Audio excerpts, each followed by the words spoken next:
order at 4:30. We begin with Planning Commission decisions. Any questions for staff? Any perceived call up for staff? No? Excellent. No, I wanted to make a comment though, just as a thank you to Jeremy and his work here with the town. Yeah, well said. Thank you, Jeremy. Thank you, Jeremy. We're gonna miss him. They offer him more money, Truckee? What's the deal? Or he's just tired of working with you?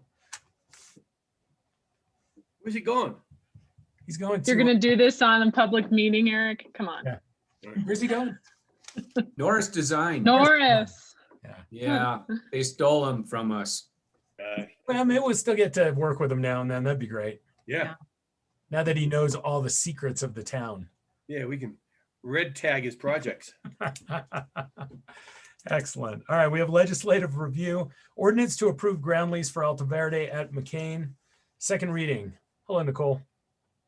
Hi, Mayor and Town Council. So this, as you just said, it's the second reading of the ground lease for Alta Verde with Alta Verde LLC. This is a 75-year ground lease with a potential 75-year extension.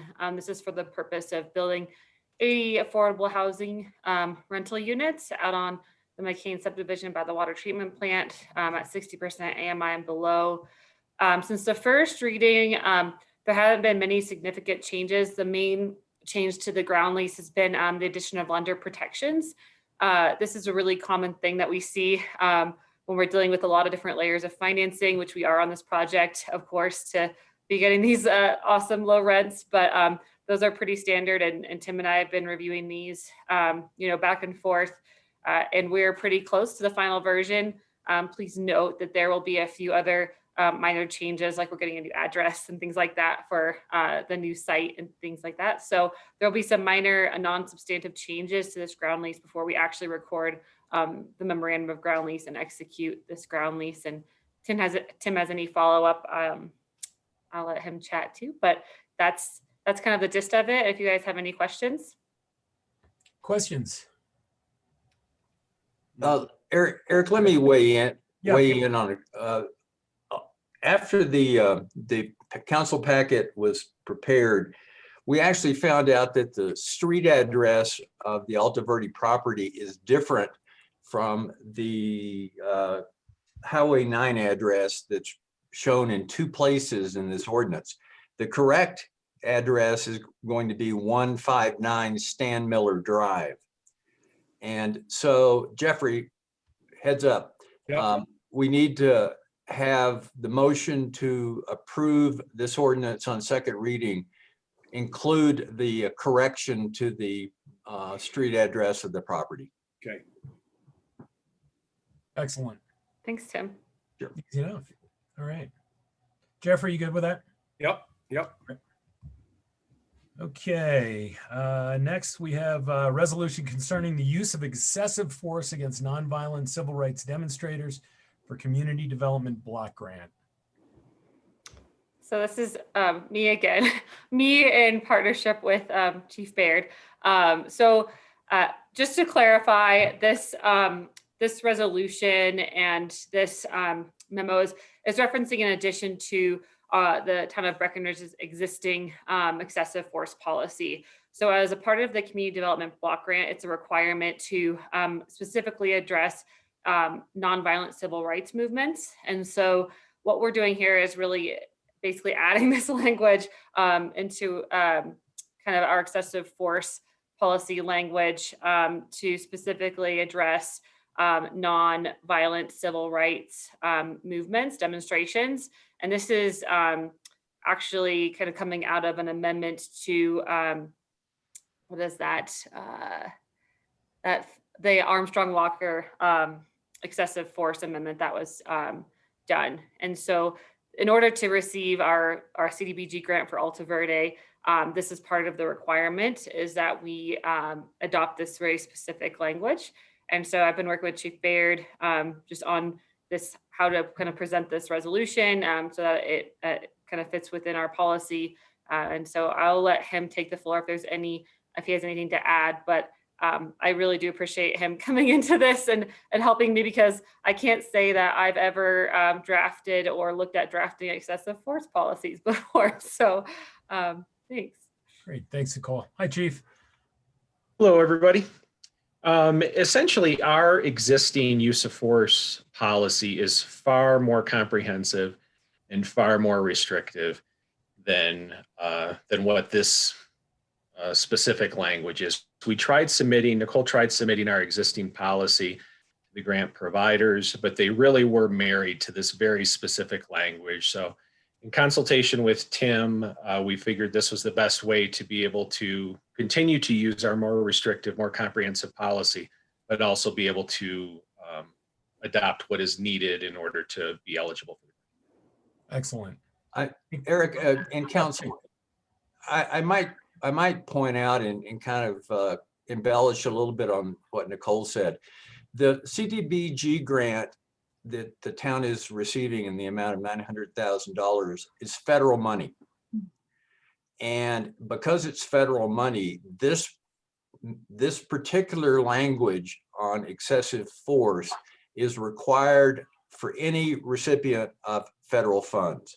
It's not like that the town of Breckenridge is being picked on here. This is simply what the requirements are. And so since we will be receiving the federal funds, we have to use the federal language. I regret that the way the ordinance or the resolution got drafted is that we didn't adequately explain that Chief Baird has a really good use of force policy in place already.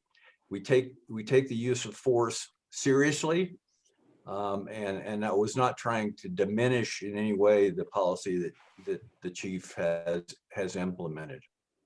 Thank you, Tim. That's really an important piece for the public, that they know that we're not just adopting something to get funds. We already have something more restrictive in place as it is. So excellent. Any questions? No questions, but a comment. Please, I Dennis. had no idea there was that much to it. I really enjoyed reading it and seeing everything you guys do. So very educational. Thanks, Jim. Anything else? Yeah, Erin. Well, I guess just a comment. We're used to seeing things like our policy that we already have. And this policy honestly seems a bit vague, but I guess if Tim and Jim, if you're both comfortable with it, it's just like to say that not to physically bar the entrance or exit from a facility or location that is subject to such nonviolent. I mean, it doesn't say what kind of facility that could be. Does that raise any concern at all? It doesn't for me. I'll let the chief speak to it. I mean, the bottom line is we've got to have this magic language. Right. I also don't want to unintentionally right hurt her. And I mean, I don't think that anybody has a problem with the policy. No. I mean the federal policy that we're implementing here. I think the trick is trying to kind of merge that federal requirement with the chief's existing use of force policy. And Jim, you want to speak to that? Yeah, essentially, any excessive force is contrary to policy and potentially illegal. Mm-hmm. So our policy addresses all of that. Erin, specifically as it relates to entrance to, we would never prohibit anybody from leaving an event. Right. I don't even know where that came from. The only part where there could potentially be a bit of conflict between a couple different kind of tenets of our mission would be, let's say that there was some kind of a nonviolent civil rights demonstration on somebody's private property. And those people, the property owners, didn't want the people there. That's a different animal, obviously. And then that it would potentially be, trespassing, and it wouldn't be illegal. It would still probably be nonviolent, but it would be illegal, and we could act under different. Okay, and that's, I think, I absolutely don't want us to bar anybody from exiting. It was more of the entrance and that ambiguity of, yeah, what if it's private property? What if it's, I don't know. Anyway, I'm good. Thank you. Thank you for talking that out. Appreciate it. Anyone else? And then just to clarify, so this resolution, it wouldn't supersede any existing policy. It's written in a way that existing policy would work with this Yes, ma'am. resolution. correct? Yes, ma'am. Okay. That's correct. The existing policy of the police department will remain in place. Got it. Thank you. All right, anything else? Excellent. Thank you, Chief. Thanks, Tim. Sure. We go to the manager's report, public projects update.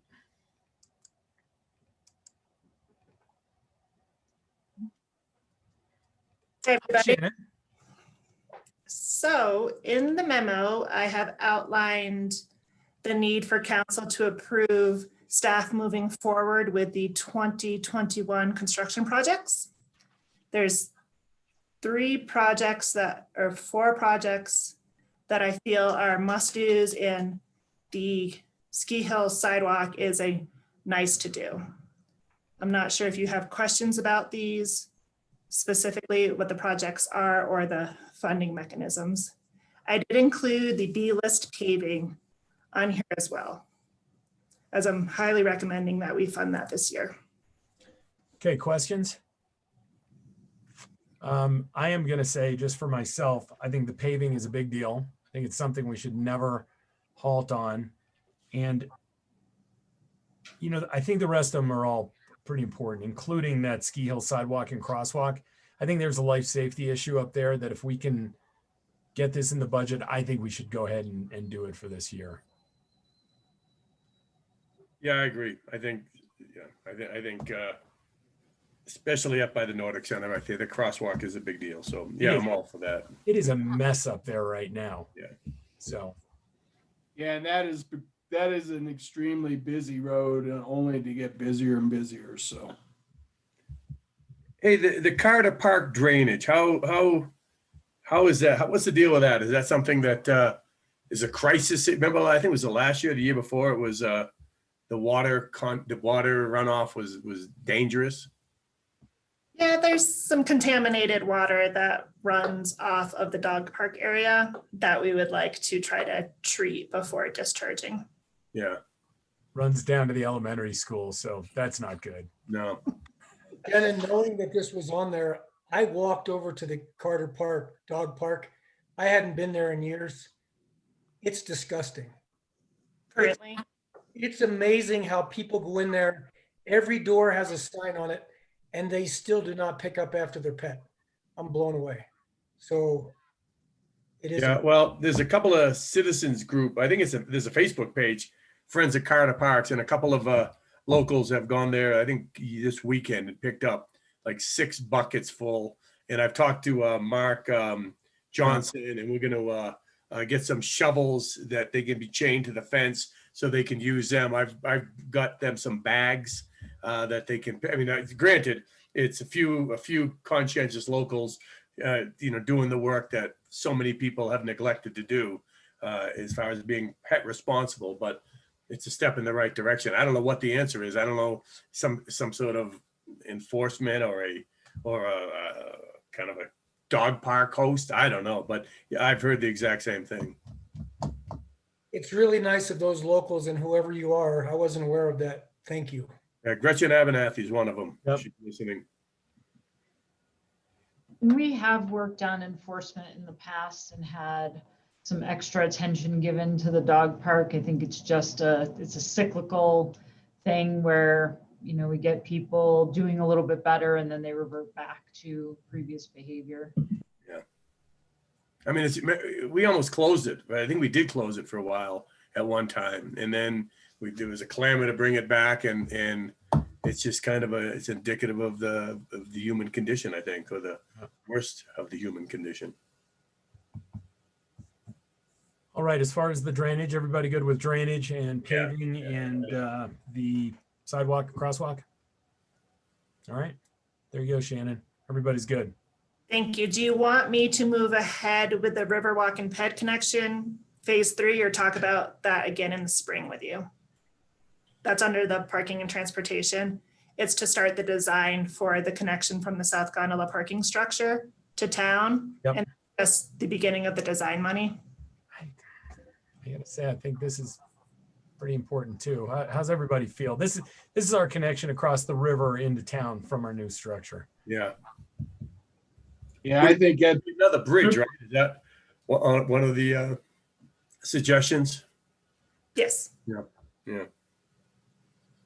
Shannon, you need I to get think- started before spring on that.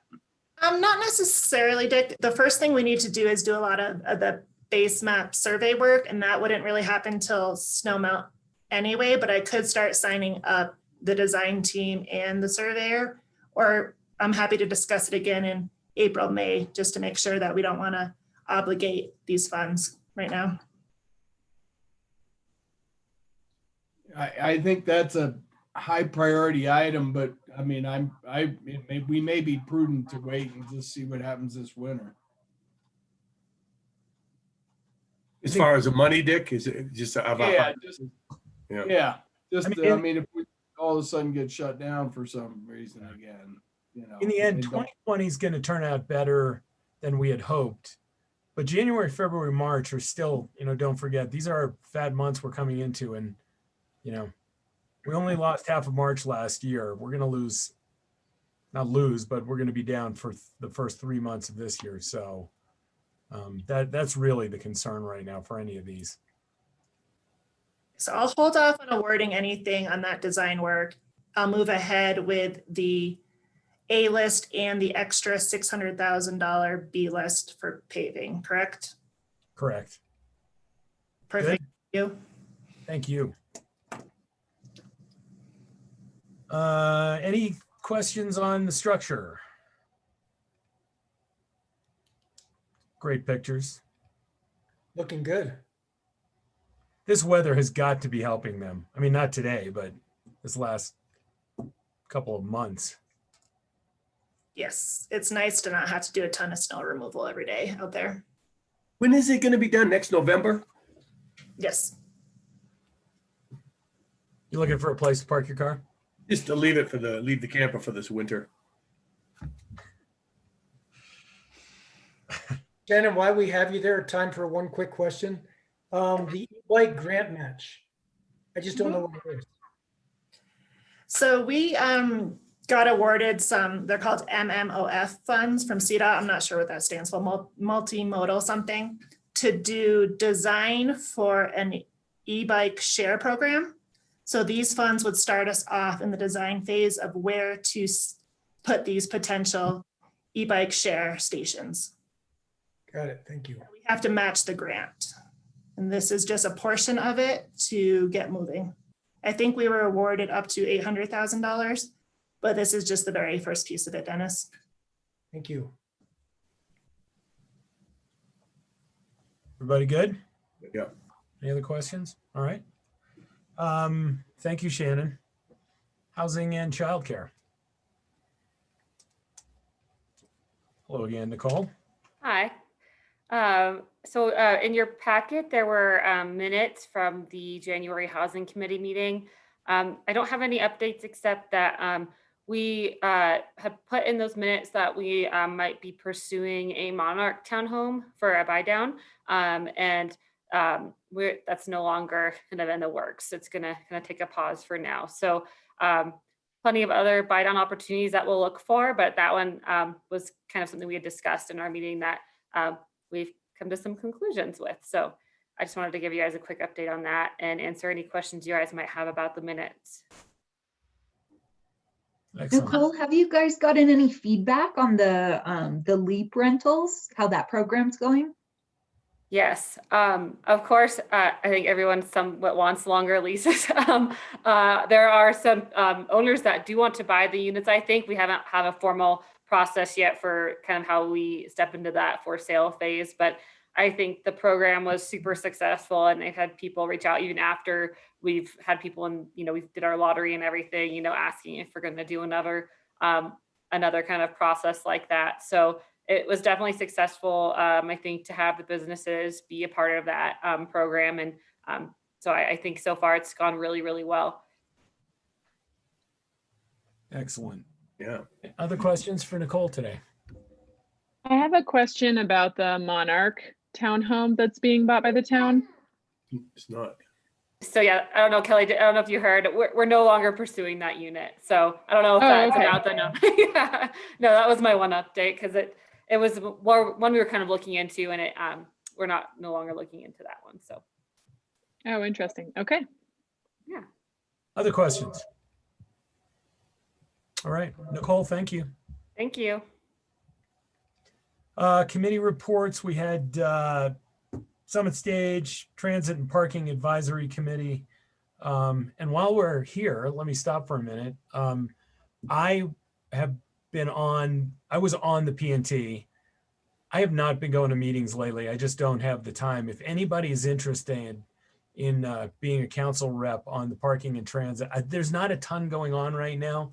So you can think about it and let us know if, Shannon generally goes to these things. So if any of you are interested though, there you have it. It's mainly free ride and parking commitment. And with the stuff going on with the structure and the RFP for parking through town, it might be interesting currently. Anything to add, Shannon? No, I think that's it. I mean, I expect that as we come out of COVID and start to ramp up again, that'll be a more robust meeting. Just a little light right now. So have a thought. I don't know that we need somebody, but if you'd like to, it's actually very, very informative. Alrighty. Financials are better than I would have bet. Yeah. Unless you own a restaurant. Ryan. Yeah, hello, can you hear me? Yep. Great. All the financials you have in your packet go through November. We every year have a little bit of a delay doing our year-end accruals. We have to wait for the county money to come through the state before we can really finish up our December numbers. But what you see in the packet through November, as Eric was just saying, compares favorably to certainly what our initial analysis back in March looked like. And as we fine tune that throughout the year, it still compares favorably to those numbers as well. What we saw through November and what we have seen through the end of the year is that the exact opposite of our prediction for real estate transfer tax has happened. Real estate transfer tax has really gone up.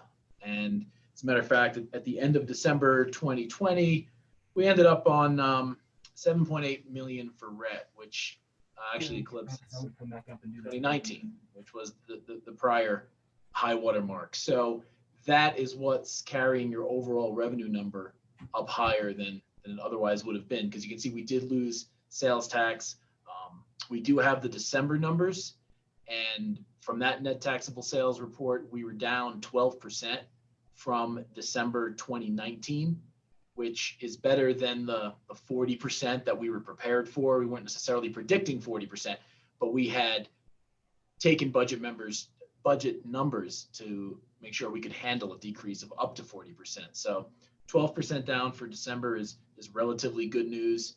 But again, as Eric was saying earlier in the meeting, if you start to carry that through January, February, March, that's going to have a big impact on our revenues. So there's some good news, bad news there in terms of how we ended 2020. But of course, that's just where our budget cycle ends. The business cycle doesn't care that it's year end. We'll go right through those next few months and see what those decreases are. So that's really the update for what happened in December. The hardest hit sector in December was restaurant and bar, down 38%. Our lodging was down 12%, and that resulted in the month itself being down right around 12%. So those are the numbers we're really paying the most attention to right now is what's happening in town. Our expenses are tracking with the reductions we put in place, So, so far, I think we're moving along a little, better than we projected, and we should be able to measure exactly where we landed in 2020 once we get that state money and do some other stuff to kind of project out where the fund balances will be. Excellent. Any questions? the rent is insane. I cannot believe Yeah. everybody's seen the paper, 2 billion in sales for the county, and they're killing it. So good. I'm glad some sectors are doing well. I'll tell you, that's a boon for the town right there. Yeah, January is a little slow out of the gate so far, but that's traditionally a pretty slow month anyway. But yeah, that was a singular year. It eclipsed 2018. Forget it, 2019 was a record year with the normal circumstances. So I will have to say I did not predict that. Sorry.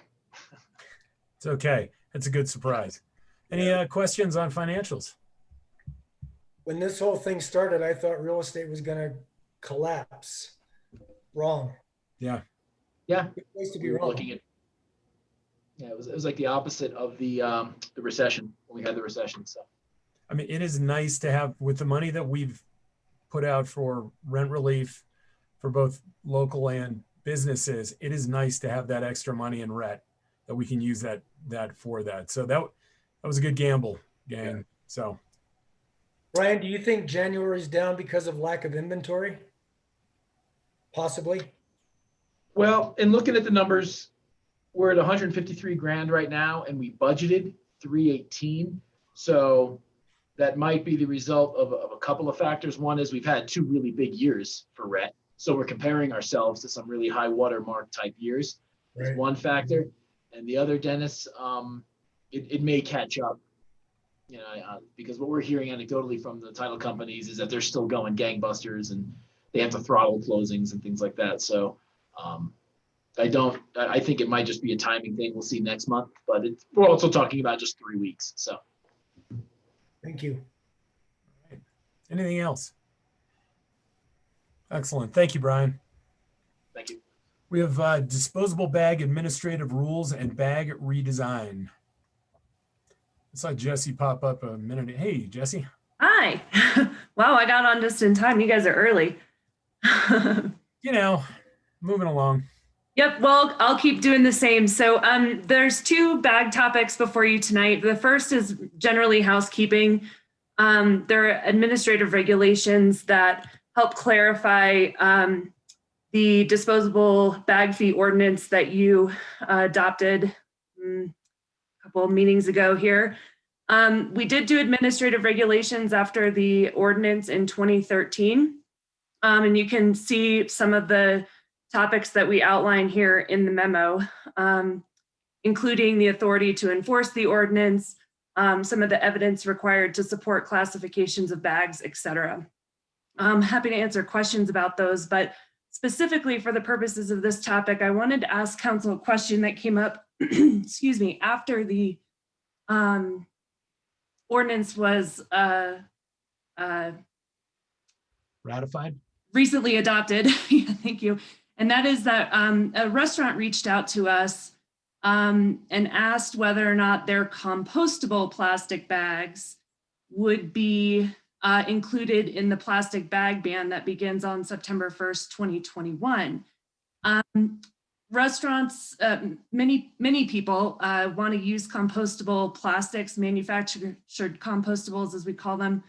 But the reality is in Summit County, we don't have a very good outlet to to both collect and then also compost these items. So they do end up in the landfill, and the landfill is an anaerobic environment, which means that even though it's made to compost, it ends up like every other material in the landfill, and that is, it does not break down very well and ultimately creates methane. So I want to just ask you guys what your thoughts are on compostable plastic bags.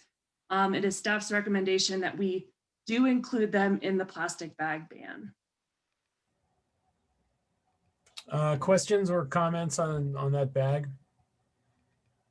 I agree with what Jesse laid out. I think that all makes sense. And I wasn't aware of the anaerobic term for landfill. Thank you for that. A little science behind landfills. Yeah, Aaron, there is unfortunately a whole bunch of compostable products out there that we cannot accept at the scrap. And it's a bummer because, you want everybody to do the right thing. it's really a pretty big roadblock right now. I talked to Jesse quite a bit about, trying to get some other products in there. They can't do it. And it's a huge bummer. Yeah, it is. And it has to do with our climate too, right? Like the compostable, like plastic. Yeah, for a long time we thought it had to do with the lack of moisture. Compost needs a lot of moisture to really work, but the reality is that we're seeing things with these types of manufactured products in every climate. So it just happens to be that our conditions up here don't allow for it, but nobody is seeing these products perfectly compost. So we're not the only ones with the issue. Okay. It's unfortunate, but thank you. Thank you for doing all that research. Other questions? So I've had a couple of people reach out to me about, paper bags, price of paper bags. Do we have the opportunity, if we don't get out of where we are currently through this summer, do we have the opportunity to push this, down the road a couple months? Tim on the call? I'd assume. I mean, Tim. Yes. No, but. Yes. Okay. So, I just want to be cognizant that there is a financial cost to what we're doing here for businesses in town. And during a normal year when things are hopping, I think the environment outweighs, what we're trying to do here. If we get into this summer and things are still as bleak as they are right now, I would like to just have a look at, possibly pushing this down the road a couple months. No, you don't even have to say anything about that right now, but just something I think we should think of. Yeah. Go ahead, Jesse, the second part of this. Great. So the second part is around the Breckenridge Reusable Bag. By now, you guys have probably all seen them. They're very popular. They're Breckenridge branded. They kind of capture the essence of Breckenridge, if you will. We've done 2 editions of these, and now that we've gone through a couple orders of the second edition, we've put together a subcommittee of staff to release a request for qualifications on new artwork for a 3rd edition. The memo outlines some background on that program, why the council had decided to do a reusable bag program and how we kind of administer that right now. Lodging gets to hand bags out to guests for free at check-in, as long as they include information about the program on their website and guest info. And then retailers can buy the bags below cost and then resell to customers for up to $1, so that somebody who doesn't want to pay the bag fee can go home with a Breckenridge souvenir that's a reusable bag. Over the years, council has questioned and asked staff, what are the life cycle impacts of reusable bags? Should we do canvas? Should we buy made in America? Should we, what are all the options that are out there? And so we did a little bit of a deeper dive, which I've kind of synthesized for you here in the memo. The reality is that there is no perfect reusable bag. The ones that we use today are made from 80% recycled #1 plastic. So it is recovered material for the most part. The other 20% is plastic made from virgin petroleum products. They're also made in Southeast Asia, but they're lighter, they're easier to store, and because of that, they transport easily and have less transportation impact, even though there's a larger distance that they're traveling. The other options, for example, I just used organic cotton. Organic cotton can be sourced in the US. Because of that, the cost can be a lot higher. Organic cotton does eliminate chemical pesticides and fertilizer, but it's extremely water intensive. And so I think the bottom line here is that there's no perfect bag, and it depends on what your ultimate goal is. The goal of the disposable bag fee ordinance was to reduce waste, reduce litter. And so if you carry that out, then it's staff's opinion that the 80% recycled content material meets those those requirements. I think that the other bottom line is also that no matter what material you're using, you need to reuse it over and over and over again to get that benefit out of that. So we're seeing that the Breckenridge bags are being reused. They're very popular with the visitors. They meet other criteria for us. We're able to display, for example, on the bottom of our bags right now, we have some information about the Sustainable Bag Program. We're able to message on those a lot better. If you have a canvas bag, the artwork's a lot smaller, more colors, more cost.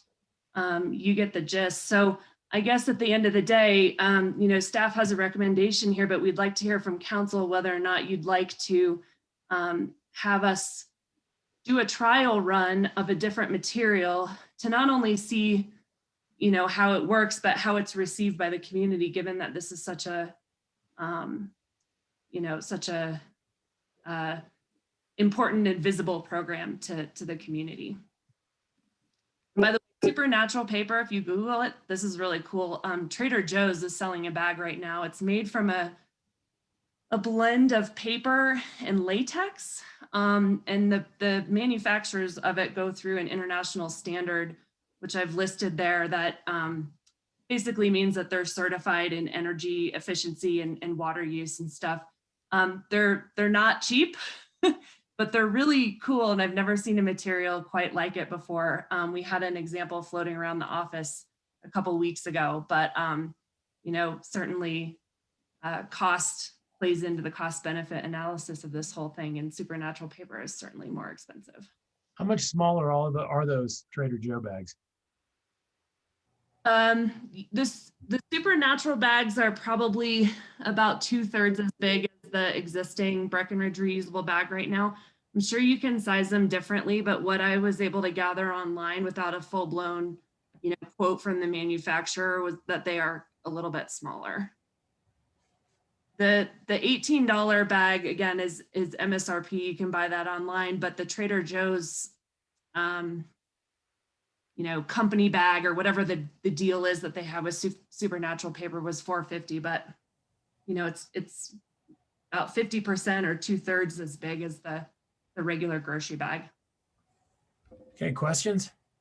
Yeah, so the choices now, the standard bag, this 80% kind of reused plastic, 20% virgin fossil fuel, and then and then that's made in Indonesia or whatever. And then the cotton bag, it's made in America, a little bit more expensive, but then that uses a bunch of water. And now what's this, the supernatural bag? How expensive is that compared to these other two? And that seems to be the preferable one as far as environmentally and sustainability, but it's just more expensive. Is that the only downside, that and the size? Well, the size and it's more expensive. They do, they are thicker. I mean, if you can imagine kind of latex versus plastic. Yep. And so there's a weight component and a storage component to it. Right now we get 50,000 bags, which fit into one cargo container that we have up at the Stilson lot. And so it's certainly a concern just from a logistical side.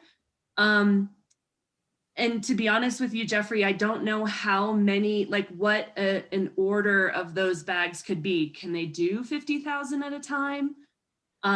Or can they just do 5,000 or 10,000, or they're doing one-offs? I don't have those details yet, but we certainly want to look at it because it's such a unique product. How many do we order at a time? I'm sorry, how many did we order at a time? 50,000. 50, okay. And we do about one order a year. Kelly? I just want to remind people, because I think it's a really, really important job of this program, is that using the recycled plastic creates a market for recycled plastic. And in my mind, that should be one of our top priorities. Not only, I mean, using cool new products is great, but we already use, all of us, so much number one plastic, that I think anything we can do to support the recycling of that in the market is like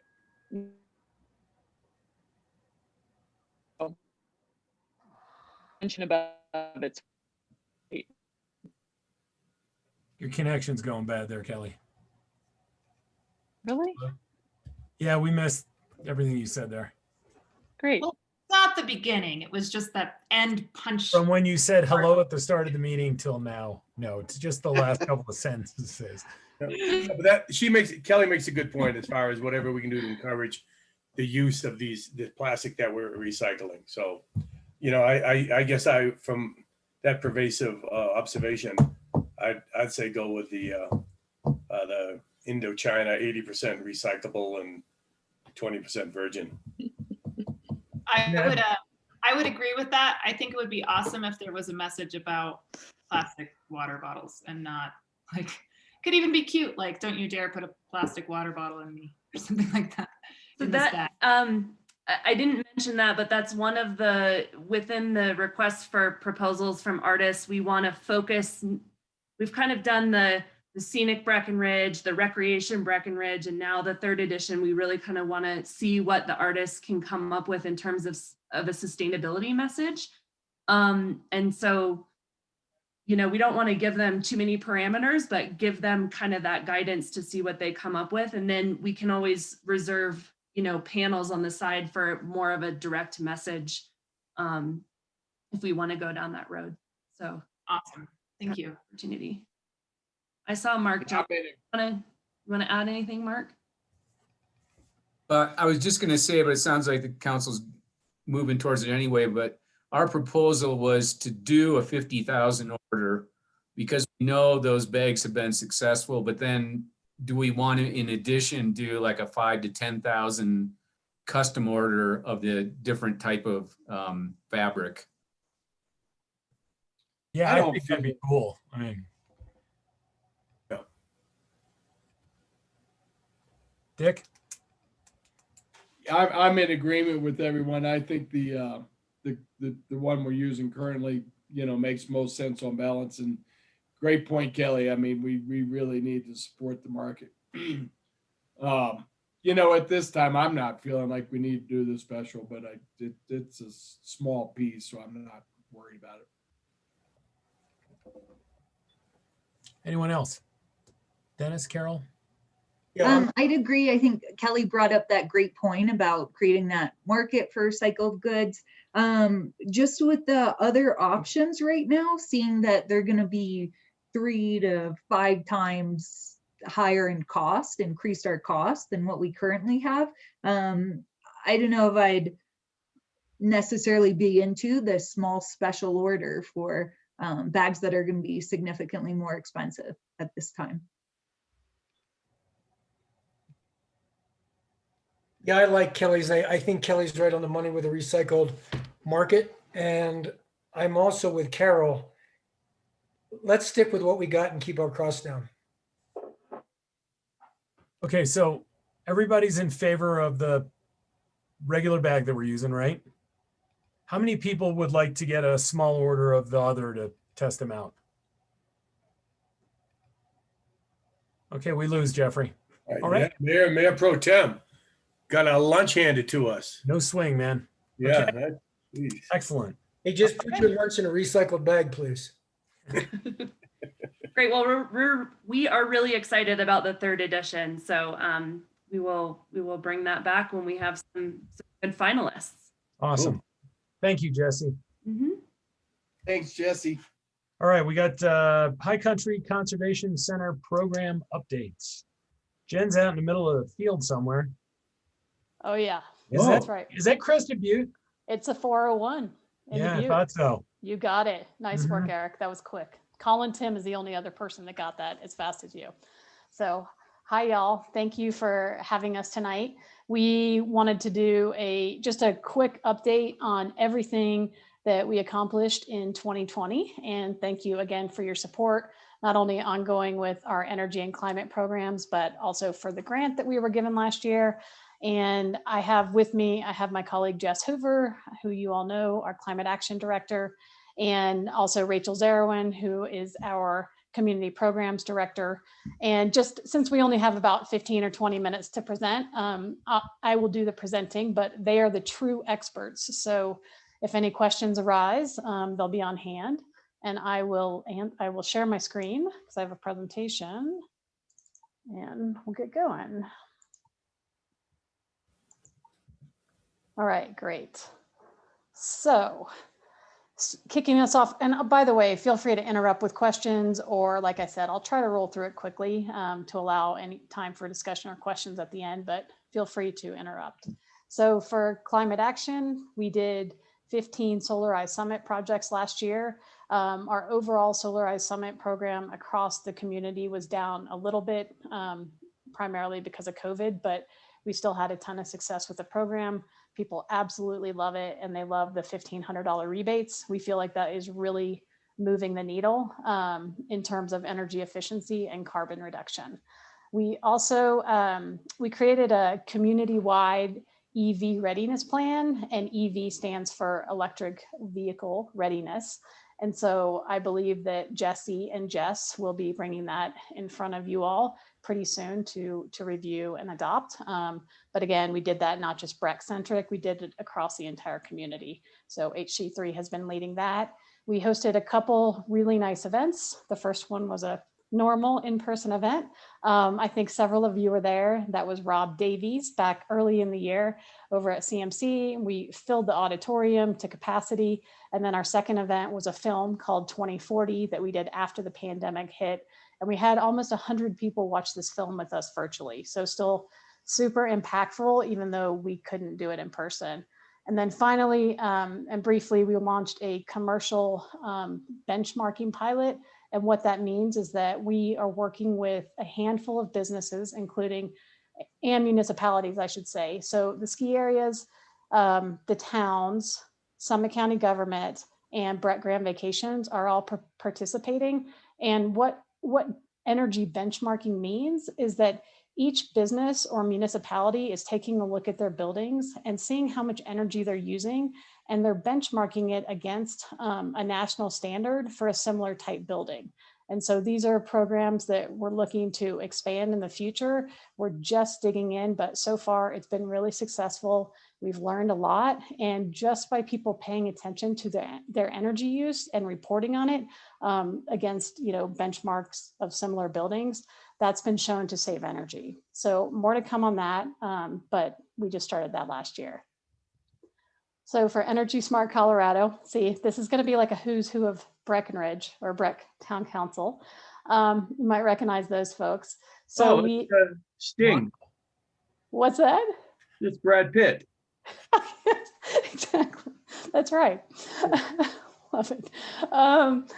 So we exceeded our home energy assessment goal last year, and we came really close on the retrofits. Retrofits meaning people actually took action.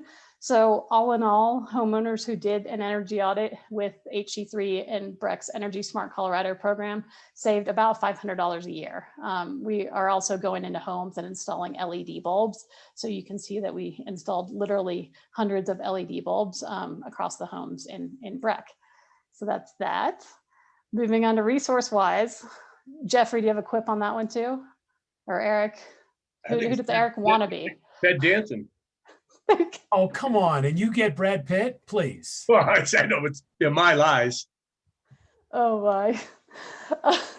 In any case, resource-wise, again, Brett continues to be the leader in our business program and the resource-wise program. So amazingly, and this was no small feat, HC3 and with a little bit of help from Jesse too, we actually hit our goal in this category, and we completed all the projects with these local businesses too. And you can see the stat here, but the businesses who participated and did projects saved an average of $2,500 on their energy bills. So super excited about that, and huge thanks to Jess and her team for pulling that off, and to all of you that participated. Water conservation. So this one, I don't know if we've talked too much about this at our presentations, but we run a program called Tame the Tap. Some of you may have had water assessments. We're calling them water checkups. I know that Carol has had one, but yeah, we go into homes and we help homeowners figure out ways they could be saving water. So we look at showers and toilets and faucets and install aerators and things like that. And then also provide some small rebates to anyone who wants to upgrade any of their water fixtures to save water. And also saving water does save energy when it's hot water. So anything you're doing with like a kitchen faucet or a shower would save a ton of energy if you can reduce the water coming out of the faucet, because I mean, for obvious reasons, you're heating the water. We are also looking into, and we got a grant. So Rachel's been working with Laura and Jesse and numerous stakeholders across Summit County. We're trying to figure out ways to save outdoor water. And so we are in the process of formulating a plan across all of the county on how we can work to save outdoor water use, irrigation mainly. And so more to come on that. Once the stakeholder group comes up with a plan, then HC3 will be applying for grants, or maybe the towns and water providers will also apply for grants, depending on what we decide upon.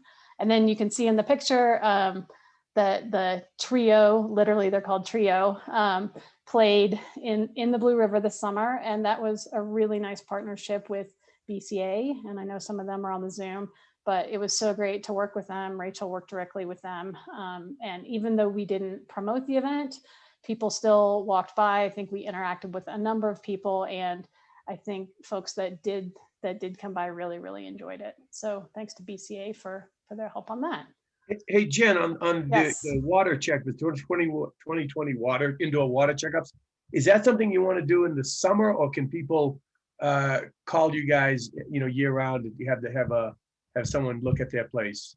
Great question. And sorry, I should have clarified, that is actually an indoor assessment. So we're Right. going into homes. So it actually doesn't matter what time of year. We can go into homes any time of year. And that's something that's funded through the Breckenridge, the town of Breck's grant program. And because you all funded us again this year for the program, thank you. We will definitely be doing those again for Breck residents anytime. So just call us. Make an appointment, right? You bet. Okay. Yes. Thank you. And then finally, one slide for recycling, which is really crazy because we did so much related to recycling last year. We had Strong Future really got kicked off last year. We had an entirely new marketing campaign. We also, this first bullet here that says 300 plus residential bins were inspected. This was through a brand new program funded through the Town of Breck grant. And this is what we call oops tagging. And so Rachel and her colleague Hayden and a few interns actually went into Breck neighborhoods. And I know that Jesse updated you on this as well. But we would go into these several different neighborhoods in partnership with Waste Management and just kind of open the lid on residents recycling, typically the toters that you see on your screen. And we would just take a look in there and we would either put kind of like the gold star, like, wow, your recycling looks great, keep doing more of this, or even just leave it if it looked good. And for anyone who it didn't look quite so good, it basically says on this little 4x9 card that you all probably saw, it said, hey, do a little bit less of this. And we would specifically write like, hey, there's glass in here. Hey, no plastic bags. And then on the back, there would be an encouraging message like, oh, recycle more of these things. And, the types of things we actually wanted in there. So we did these neighborhoods once in July, and then we went back in September. And what we found is that almost 40% of those bins had a reduced contamination rate. So that's definitely a program that we're going to continue. And in fact, some of it is going to be funded in 2021 through the Strong Future Initiative. And so we're working with Summit County government, as well as Jesse, on doing it again in Breck, but broadening our outreach beyond just the town of Breck because it worked so well in Breck. We also created two videos with Breck grant funding. And then 5 restaurants have begun composting, and we're working with additional businesses and HOAs. HC3 got a grant last year from the state of Colorado to help businesses start composting and recycling more glass. And so outside of Breck, I think in total we have about 17 businesses across the entire community, but 5 of them are in Breck. And again, as Eric was talking about earlier, restaurants are challenged right now and all local businesses are. And so it's actually been really exciting that folks do want to take this on, even though it is such a strange time. And so we've been really encouraged that people are calling us back.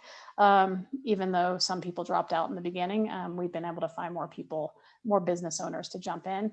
And then finally, more than 600 Breck residents are enrolled in our food scrap drop-off program, which is pretty incredible. So I think across the entire county, there's about 1,600 people, but that means 600 folks are enrolled to drop off their compost or their food scraps at the Breck recycling site. So pretty impressive stuff. Again, I could talk for 30 minutes just about recycling. The one thing I did want to mention to you all that's not on here, but just looking forward, is that HC3 and Summit County government, specifically, I've talked to the new commissioners just a bit about pay as you throw or save as you recycle, whatever we want to call it. I'm actually going to stop sharing if I can be smart enough to do that. There we go. I just wanted to let you know that we are starting to revisit that. The Zero Waste Task Force, it's still very high on that group's radar to just start talking about it and figure out if there is a way forward on implementing pay as you throw, save as you recycle at some point, like in a year or so, and to work together across the entire community so that it's not just one town doing it or creating a patchwork. So more to come on that. And that was my presentation. I just wanted to say thank you so much again for your support. And that's what we've been up to. Thanks, Jen. Yeah. Questions or comments? Yeah, Great picture of Jeffrey. Yeah, and you know what? That's suitable for framing. Hey, on the composting, what do you do with the food scraps? And I'm guessing you're creating dirt. Or what are you doing with the scraps? Yeah, that's a great question. So they go up to the SCRAP, the Summit County Resource Allocation Park. I think most of you know that acronym, but up to the landfill campus where they are commercially composted. And then that gets sold back out. So they sell it to residents in little bags. They also sell it to landscapers. They sell it to the Forest Service, to CDOT for some really big projects. And so can an individual go buy some? Yes, absolutely. Yeah. It's very affordable and it's really awesome. Like yes, super high quality, really nice. I was just doing it the other day. I saw Dick there and I got to tell you, his food scraps look good enough to eat. So I didn't though, just because, you know, Jeffrey, the compost is really good. I got some last summer. It was. Oh, is it? Yeah, cool. All right, I'll do it. I do it. Hey, Jess, Jen, or go ahead. No, go ahead, Dick. How are we doing with the commercial haulers in core of town? You mean Jesse Burley? Yeah. Okay. Yeah. Sorry. Either Jesse. Yeah, I mean, as far as recycling goes, on the recycling side. Yeah, Dick. We've worked through some issues with Timberline. Things seem to be pretty good. They've been really responsive through COVID for businesses that, have been significantly reduced. They've been able to work on billing with them. We did extend their contract 6 or 9 months, I want to say, this year. And we're working with a third party, I don't know how to describe them, expense reduction analysts to look at our RFP just to make sure we're asking the right questions and stuff before we go out for another bid. Where we're lacking is in glass service. Obviously, Clear Intentions unfortunately went out of business due to COVID. Staff has really been picking up the slack and doing a great job. So the glass is still getting recycled, but we do need to go out to bid for that service. And both Summit Roll-Offs and Timberline are offering glass. So there's an opportunity for a competitive bid there. Jesse, are you talking to either of them about compost also, at least in the town facilities, town dumpsters?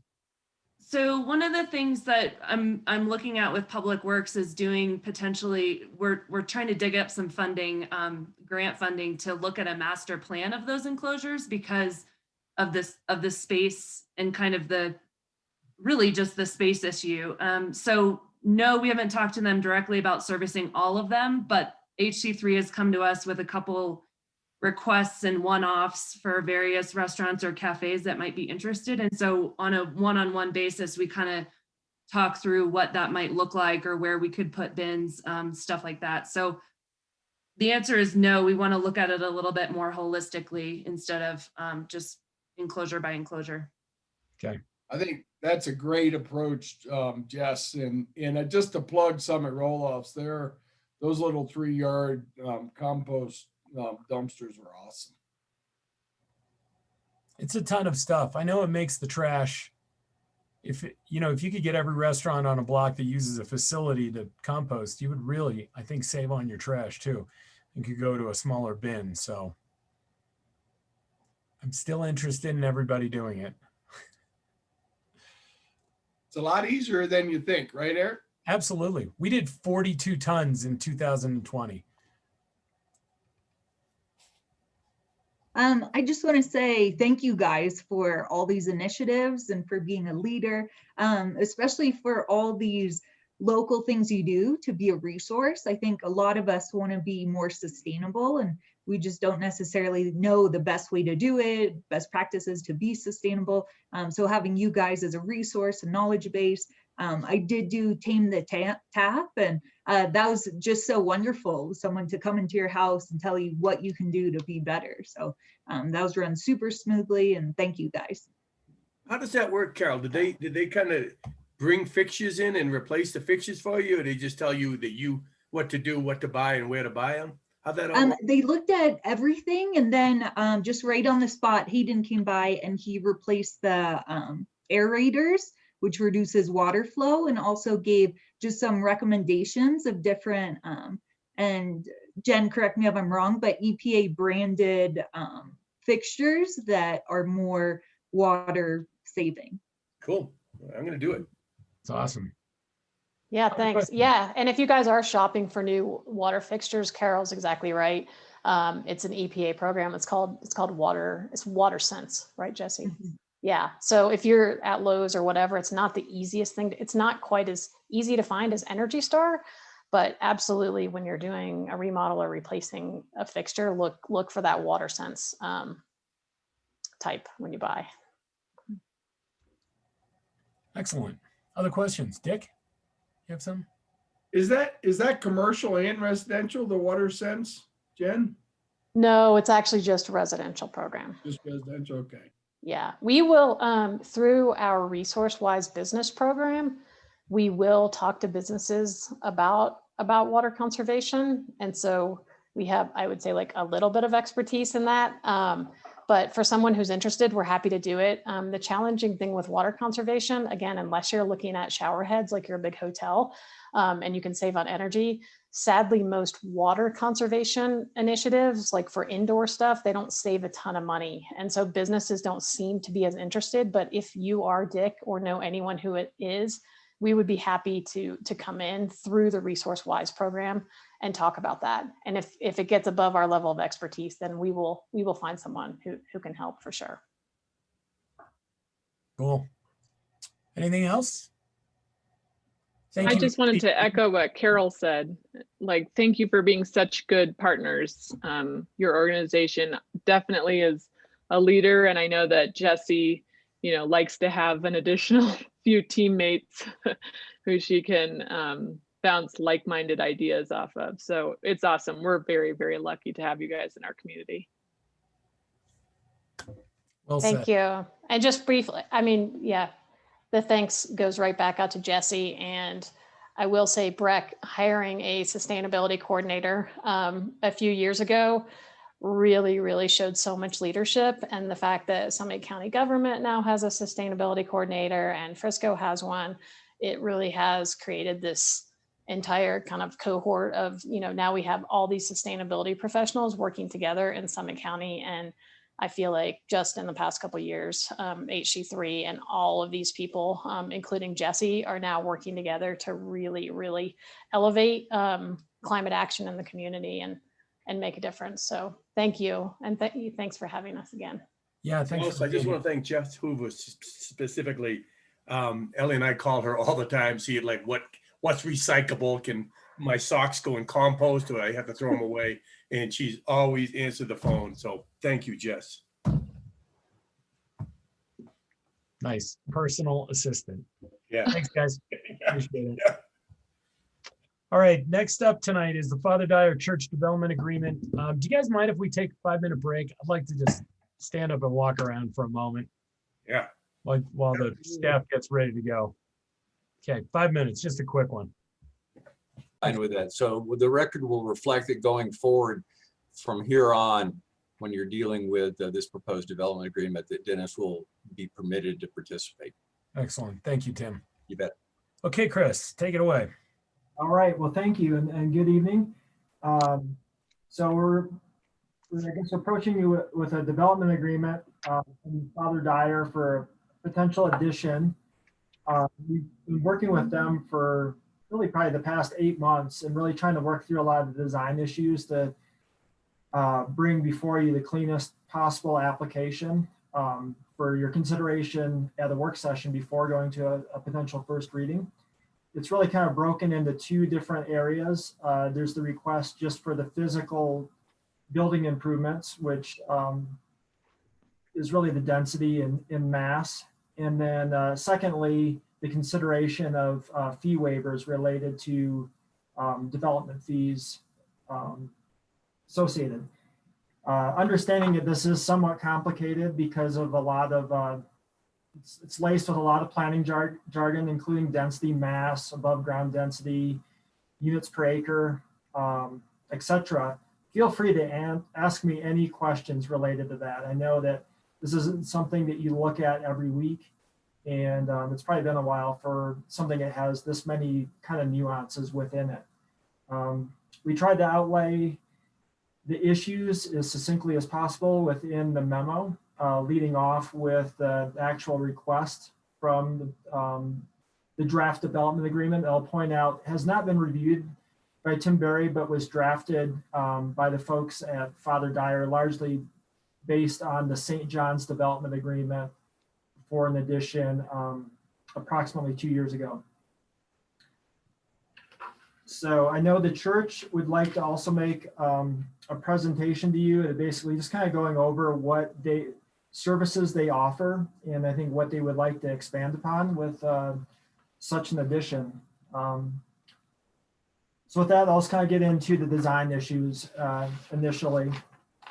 So the church was moved to the site, which was part of the Weisshorn subdivision, which is, with the exception of the church, entirely a single family home subdivision that I think all of you are familiar with. Some of you probably are even residents of that subdivision. It was moved there in 1977, prior to really having a lot of the regulations that we have in terms of having, the Handbook of Design Standards, or even, I guess, locating a non-residential structure within a single family home subdivision. It's on approximately 3/4 acres of land. And the historic portion of the church is a little over 1,500 square feet. After the church was moved to the site, a larger addition was placed on the property, which brought the total density up to 7,762 square feet. Today, that would not be really possible, under the handbook, and those are some of the areas that the Planning Commission has already identified would be a concern, and that was part of the reason why they went ahead and did a work session with them, was just to identify the specific both design standards as well as code policies that they would need to ask waivers for in the handbook. The site is also unique in that, beyond being in the Weisshorn, it's the only lot that's both encumbered in Land Use District 13, which is the Weisshorn subdivision, as well as the Historic District. So it has competing recommended intensities of land use on it. Overall, we always go with the lower of the two. This is the rare exception where the overall units per acre or density is actually lower, the total is actually lower than the recommended above ground density, which is usually the limiting factor in properties in the historic district. And the difference is pretty significant because the recommended above ground is 9 units per acre, which you can see later in the report is identified as 10,000. 490. 10,600 feet, where going to only 2 UPA is limited to 1,480 square feet. So based kind of on that acknowledgement of those conflicting issues, both staff and the Planning Commission really, I guess, don't have a big objection to having some, possible exception through a development agreement to allowing some additional density on the site. The site is also unique in the sense that the front of the church is oriented to the wide side of the lot. And I'll bring up the plans here just to kind of go over that real quickly.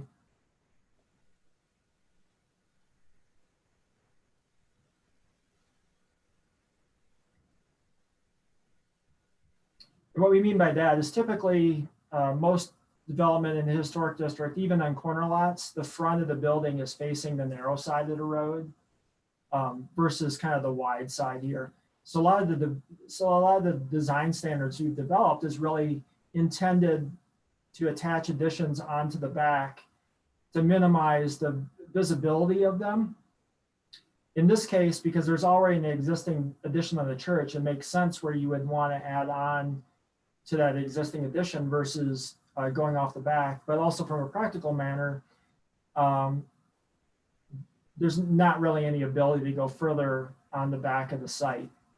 So really the only other situation where we run into this situation is the Searle residence, which is bordering the community center parking lot on Washington Avenue, where they also had to do an addition to the side. So there's a limited amount of precedent for something such as this. So when we looked at it, there's 2 specific design standards, design standard 88 and 144, speak to the width, overall width of structures. This will exceed the recommended 50 feet of total frontage, but there is also a second bullet that recommends that none of the modules, and you can see this one will be broken into 3 different sections. The original historic church, the existing addition, and proposed addition should not exceed 30 feet. And they are accomplishing that with this design. The other policies or other design standards that I guess this would run into are design standard 37.5, which is a newer one that was adopted with our recent designs or handbook revisions. And that's related to maintaining a link with the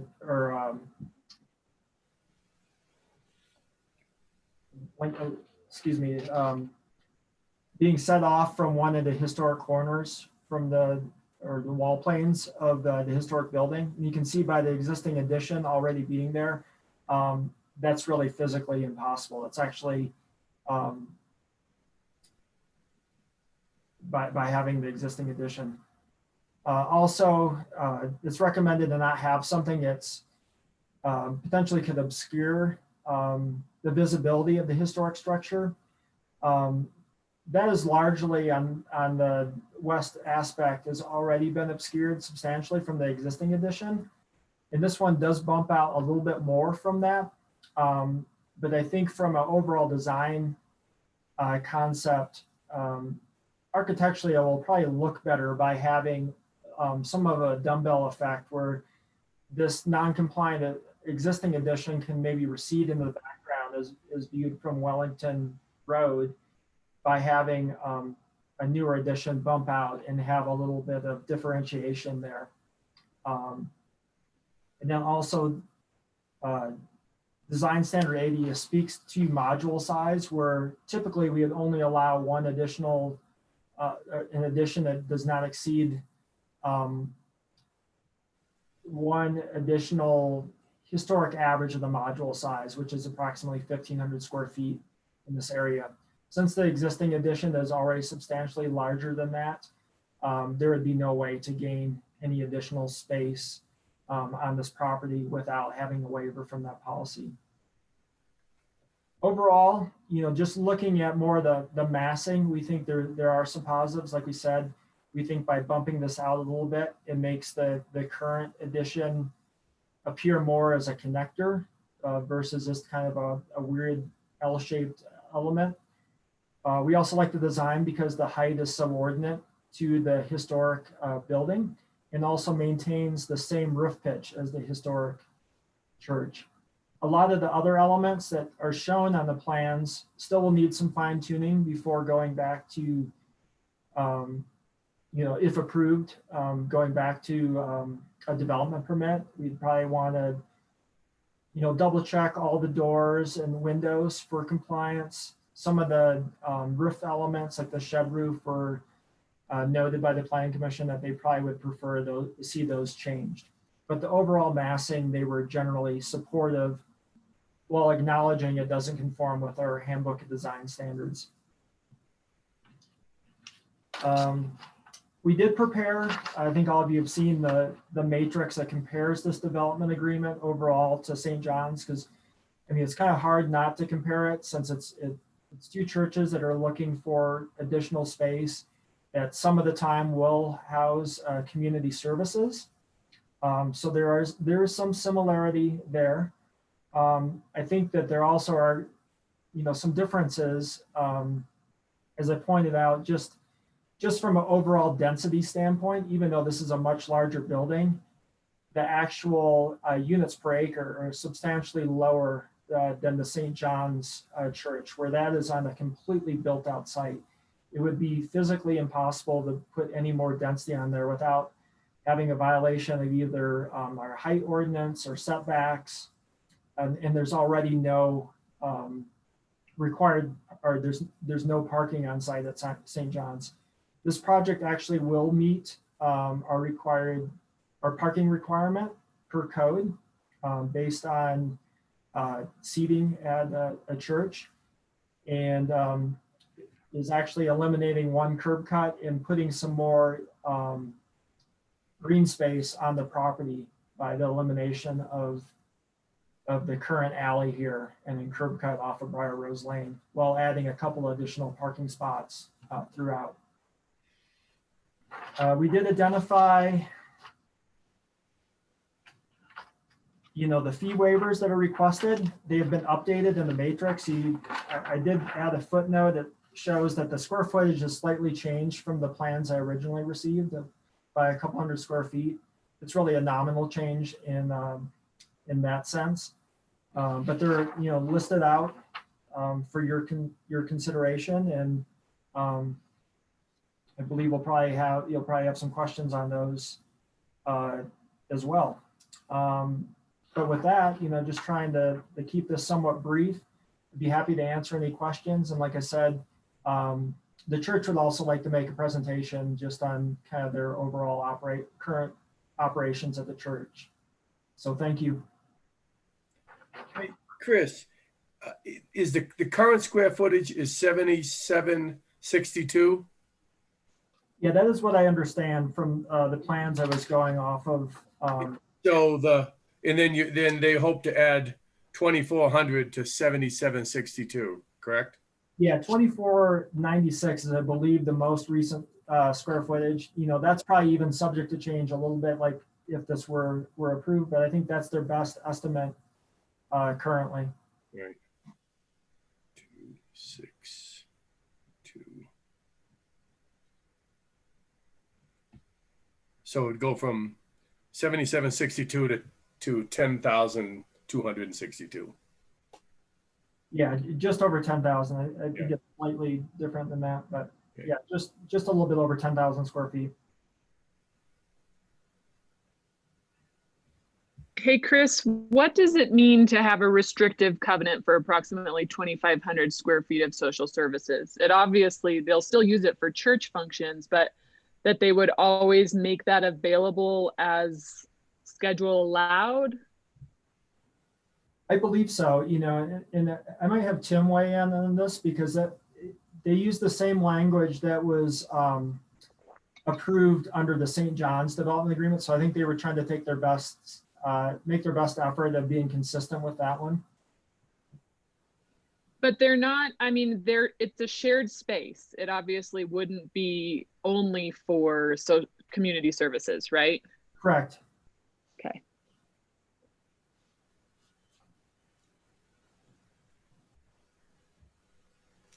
Chris, thanks for providing the matrix that helped just with two very comparable projects.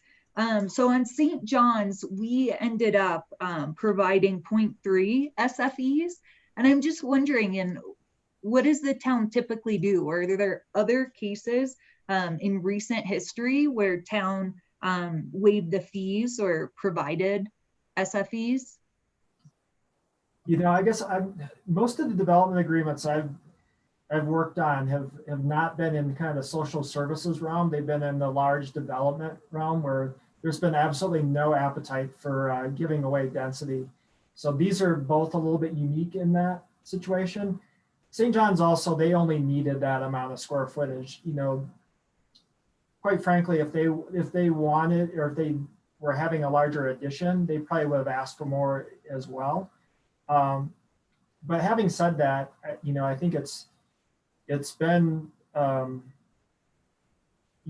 focus in the town when there's extra development on site. We want the density to come from somewhere else to account for that, so that we're not just, there's never been an appetite to create density out of thin air.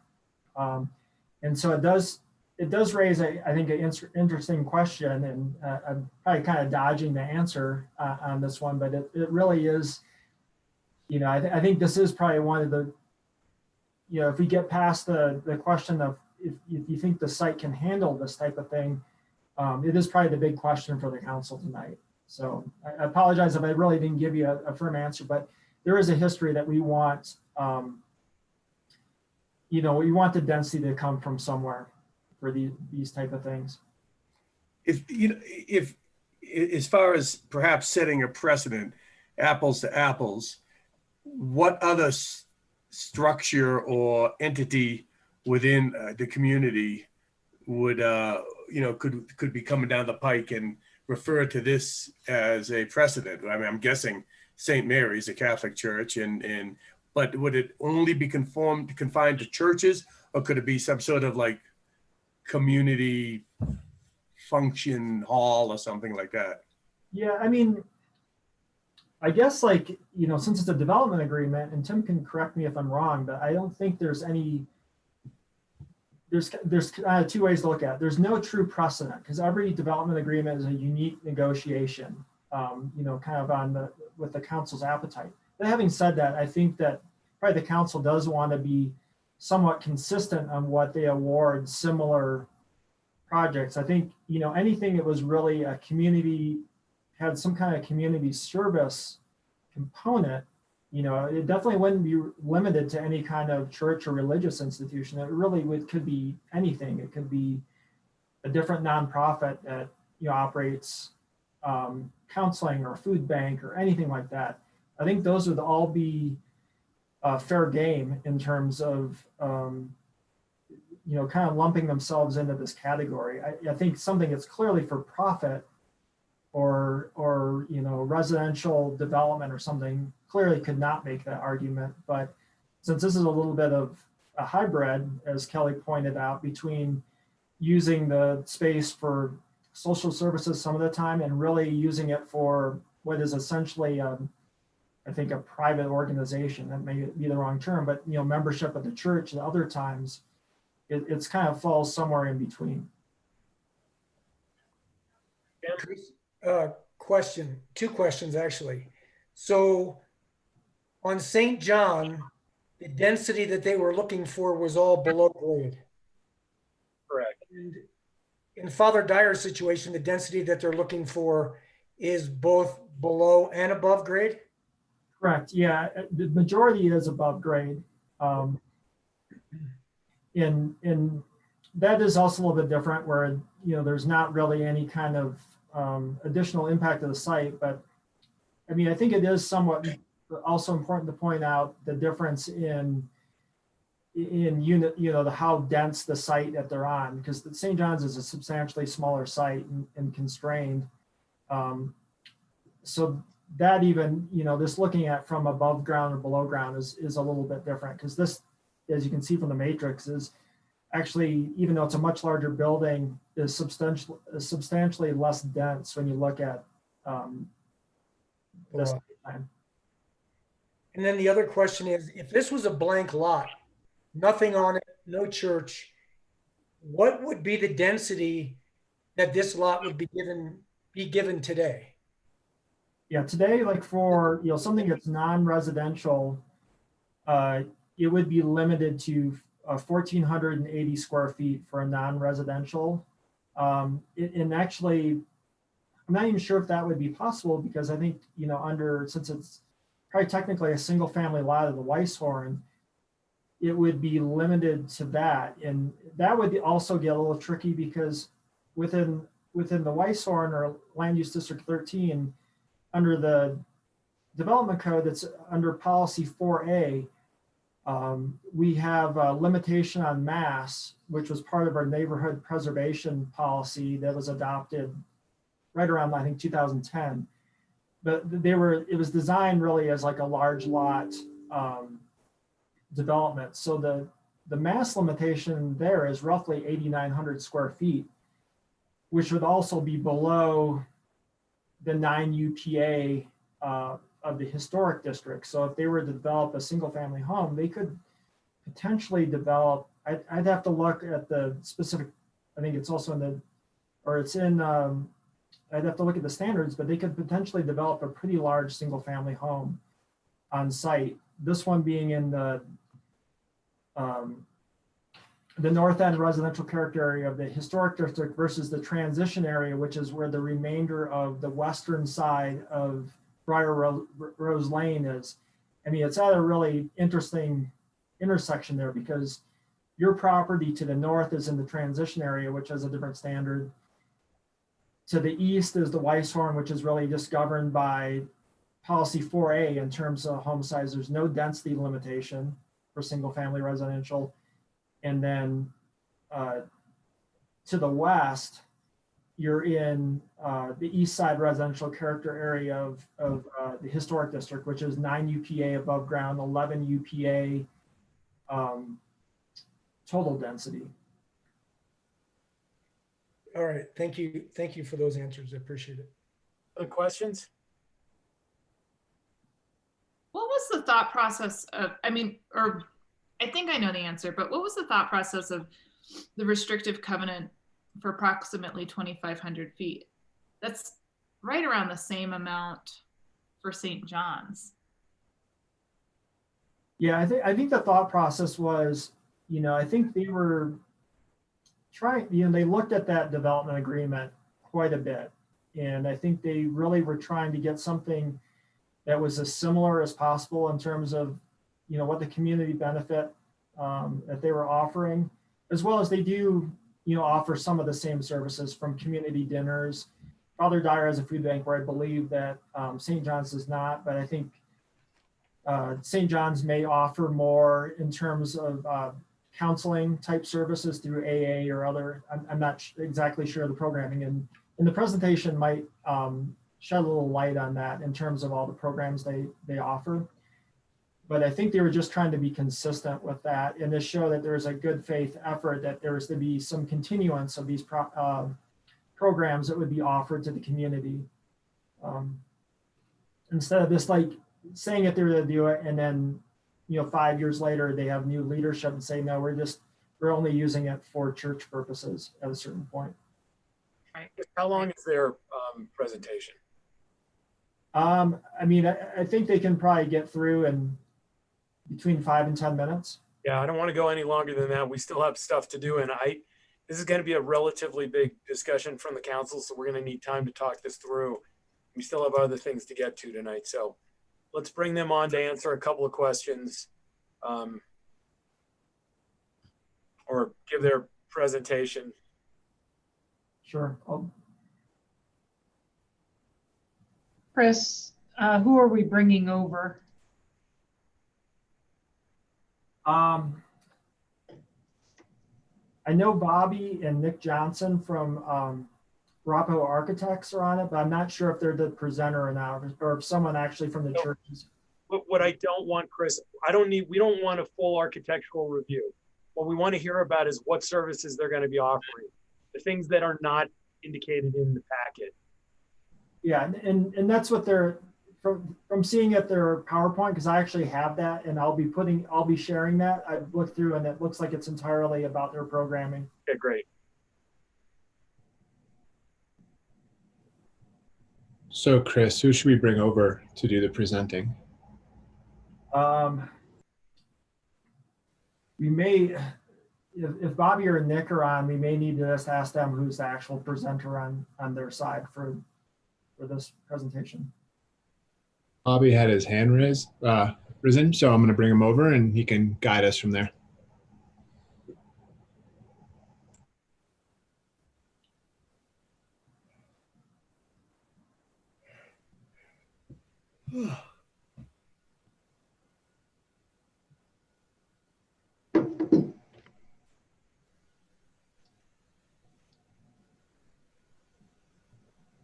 You guys got me yet? Nope, there you are. Hey, Bobby. Hi, Bobby Craig, Rapo Architects. I'll tell you what, actually, to save time here, can we just go to Jim Smitherman? He is going to address the social services and all that. And excellent. I think I just agree with everything that Chris and the Planning Commission have said to date. So. Excellent. Was that short enough, Eric? That's the way I like it, Bobby. Okay. Just like your hair length, short. Jim, you should have the ability to speak and share your camera.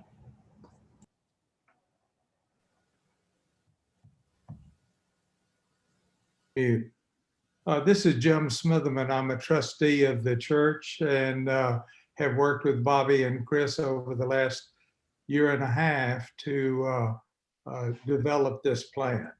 Are you hearing me fine? Yes, thank you, Jim. Welcome. Okay. What you see here is a rendition of what the addition would look like attached to the historic 1880 sanctuary. As you can see, it doesn't challenge it for prominence or importance and is somewhat smaller from the front. Our objective as a church has changed over the years. We're not just a Sunday service. We have been very, very involved with our growing membership to service the community, to help those who are less fortunate, particularly in attempting to feed the hungry, both through our community dinners and food pantry. One thing unique about our expansion here is that what we're doing is filling in this patio area, which frankly is little used.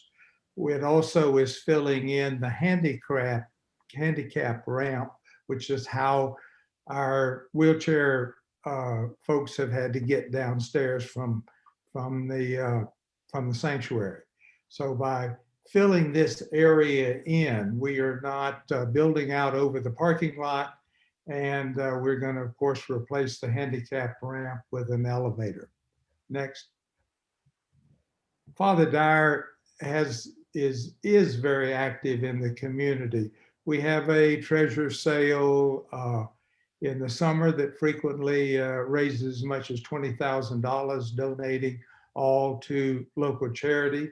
Similarly, our Christmas Eve services, we run 5 services, 1,200 visitors. And again, the donations we receive are not for the church, but for the community. Also importantly, we support the Adopt a Family at Christmas through FERC. And our ministers run a discretionary fund, which has significant cash reserves to give to needy individuals or families for individual situations, bus tickets or rent assistance. a prime program that needs space in the church is our food pantry.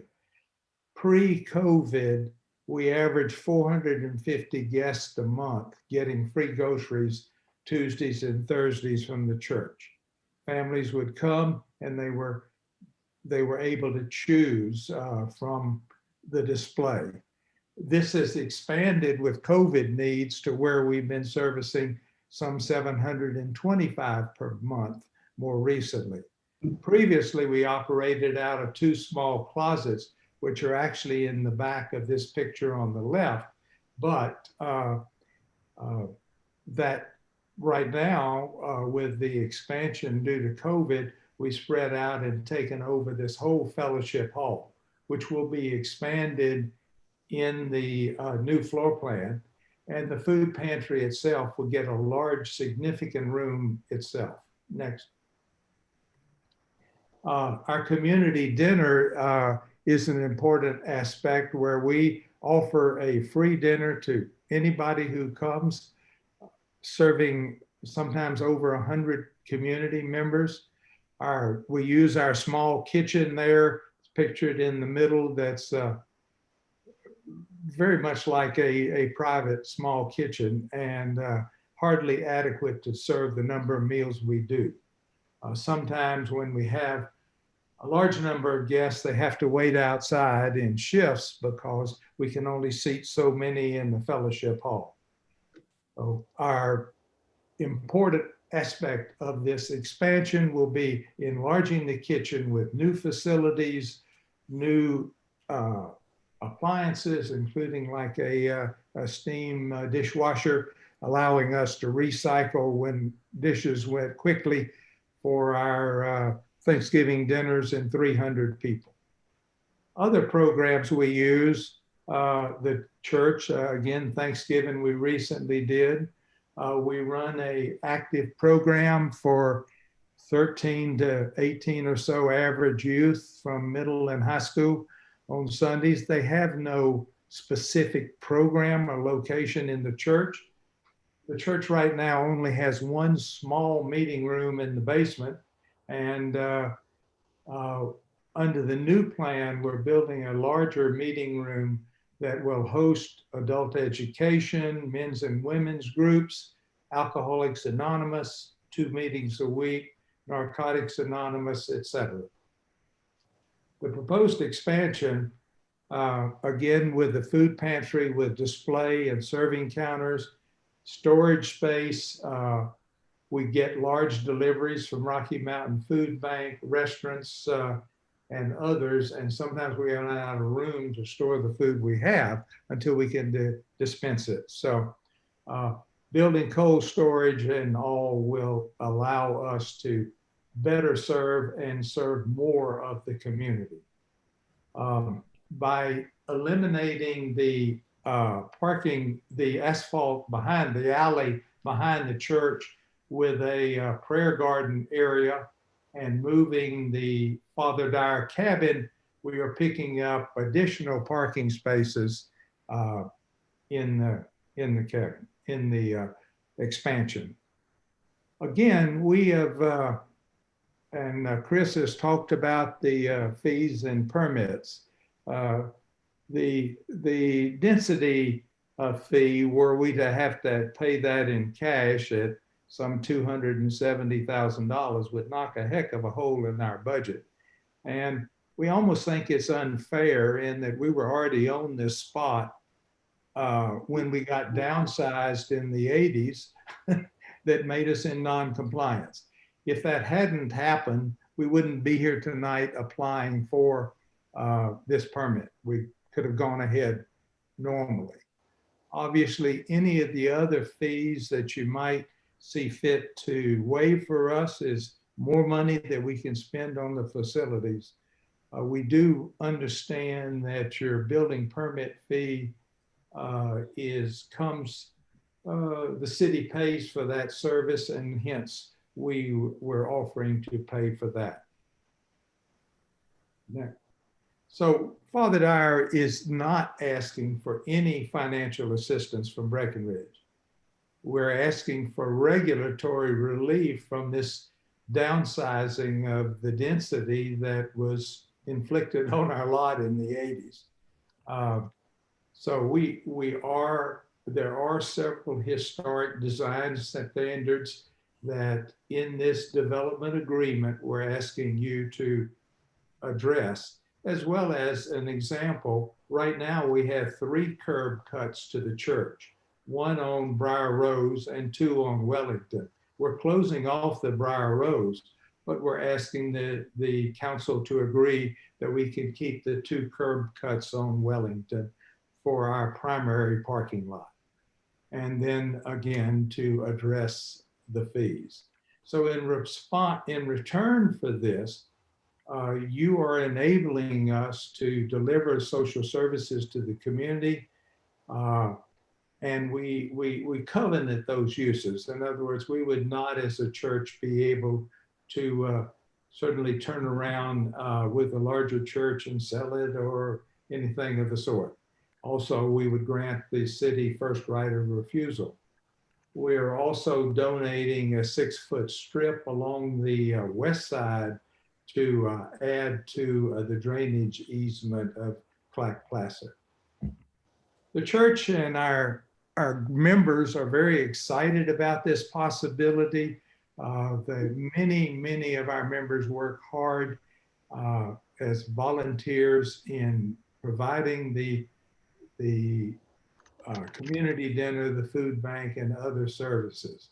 So having a better church, a bigger church with more space dedicated to these mission uses would be welcome. We also, of course, with the new elevator, will be able to get from the lower floor up to a mid-level, which will be the entrance in the back, and up to the sanctuary level. The prayer garden will beautify the back. And as tangible example of the excitement, some generous donors have already given and pledged significant capital funding. We believe that if we are given permission to go ahead, we can raise the money and do it as quickly as permitting and contracting and building will permit. Again, we are a non-governmental provider of a number of community needs. And the development agreement is just asking the town council to allow Father Dyer to proceed despite the density issues. Allowing Father Dyer to expand is allowing us and is supporting us in our commitment to better serve the community. Thank you this evening. If you have a moment, our preacher, Caleb Rundell, would have a closing comment. Thank you, Jim. Yeah, Caleb, go ahead.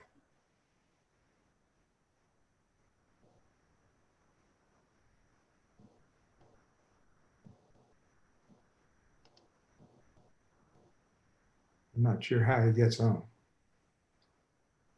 All right. He's on his way over. Just give him one moment. Thanks, Yeah. Thank you, council, for your time this evening. The only thing that I have to add in support of our matter before you is to tell you that I've only been here in Breckenridge for 2.5 years, but I can tell you that our congregation at Father Dyer, the soul of our congregation is in service to our community. We've been doing community dinner for decades now. Our food bank has been in operation for over 12 years. And with an increase in need in COVID, our congregation stepped up because serving our community is at the heart of who Father Dyer is. To think about Father Dyer without service, we wouldn't be a church. So I will just, I'll tell you that, and everything else was already said. So I'll leave it at that. Thank you, Caleb. Thanks, Caleb. All right. Questions of Jim, Caleb, Bobby, or Chris? Further questions, I should say. Yeah, question for Chris Kulik. Chris, what downsize did that Jim was mentioning? What is that in reference to? somewhere along the way from when the church was moved to the site and today,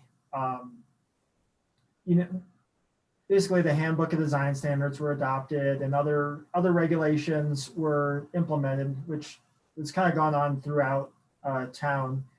But I'm not sure that there's like a true downzoning in the sense that,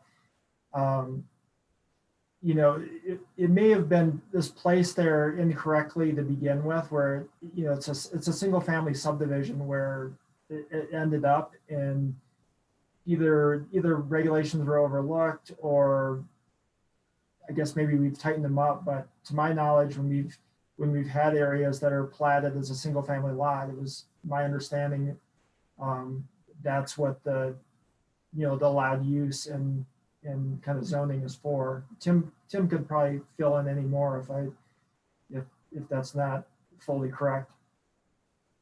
You want to add to that, Tim? No? Okay. No, not really. All right. Other questions? I mean, I guess the way I would add is it's been, whatever changes we've made have been in effect for quite some time now, for the better part of probably 30 years. But I think a lot of it probably, like I said, goes back to just maybe not following the regulations fully in the beginning either. I mean, in the end, Jeffrey, the town has made changes over the years that have affected everybody in the town. You can't build today what you could in the 70s. In the 70s, you could build Beaver Run. Today, you couldn't. So everything that the community has wanted to keep our small town small has effects like this all over the place. Anybody that has a building in town can't add on to it just because in the 80s you could have. So Okay, I see. That's sort of the answer. Other questions, gang? Social services, I mean, they do a wonderful job. There is no doubt. There's some great stuff that goes on in that church. And Bobby, what's that, in a perfect world, what would be the timeline on this? Like from soup to nuts being built? In a perfect world, we could start construction in 2022. Spring or summer. I think it all depends on fundraising and of course approvals from the town. It might get pushed back to 2023, and construction itself should be less than a year. Okay.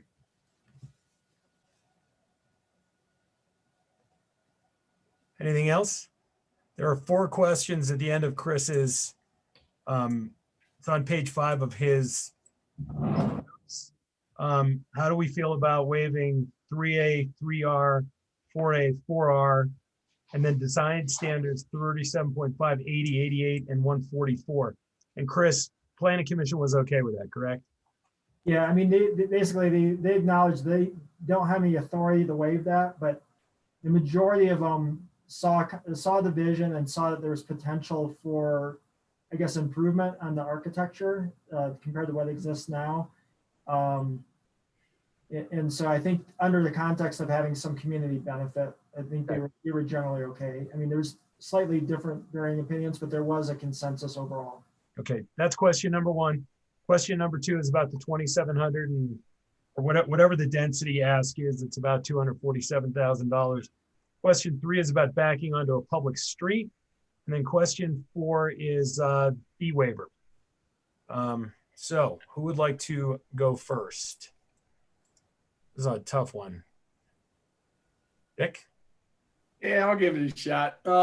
Thank you. I'd like to start by just, again, recognizing the incredibly important work that Father Dyer does, and for that matter, St. John's does as well. We're very fortunate to have organizations like this in our town to help support our citizens. And it's very, very much recognized and appreciated. I would start, I'm honestly, I'm fine with the density and mass questions, the design standards questions. I'm in agreement with Planning Commission and staff in waiving that. I feel like that lot, whereas it's you know, it's a residential neighbor. It's not perfect, but I think the lot can handle it. And I think Bobby, you did a nice job of design to minimize the impacts. The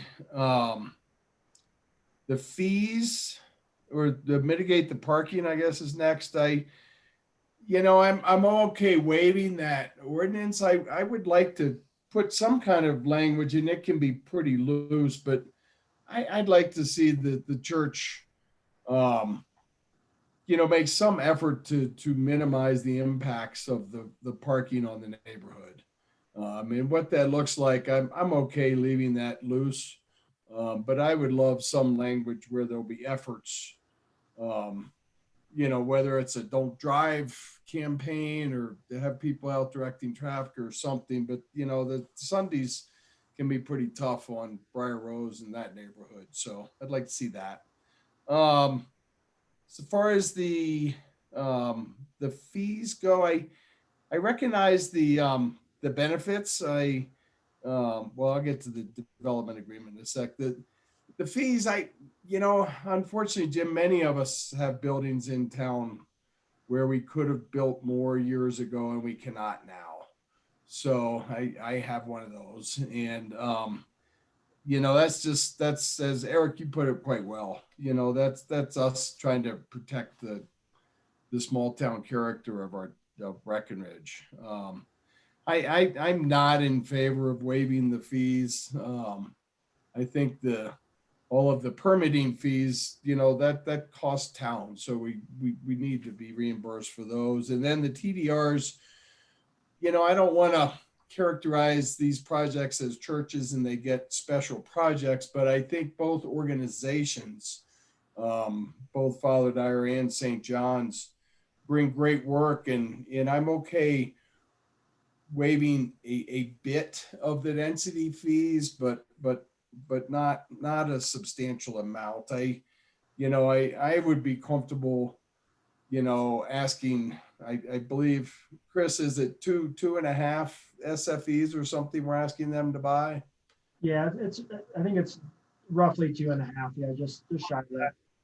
I might suggest for discussion that we waive the fees on the 0.5 SFEs and ask them to purchase 2 SFEs out of the backcountry. I think it's very, very important that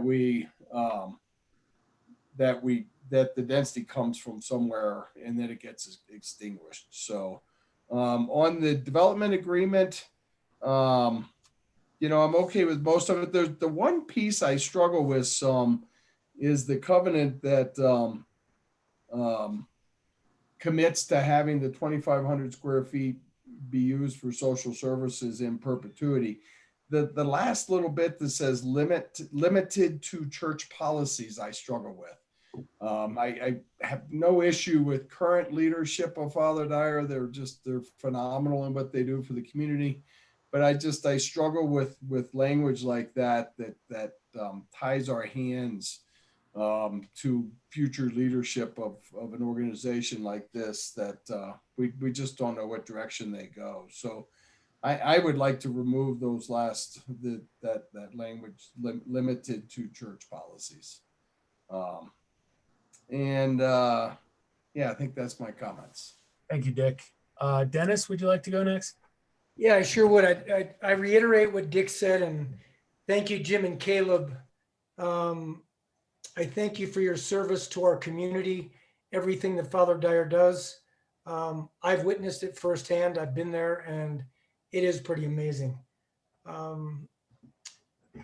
As far as, I'll just go down the line, because the commission is and the staff is, I'm also supportive of waiving the policies on 3A, 3R, 4A, and 4R for this project.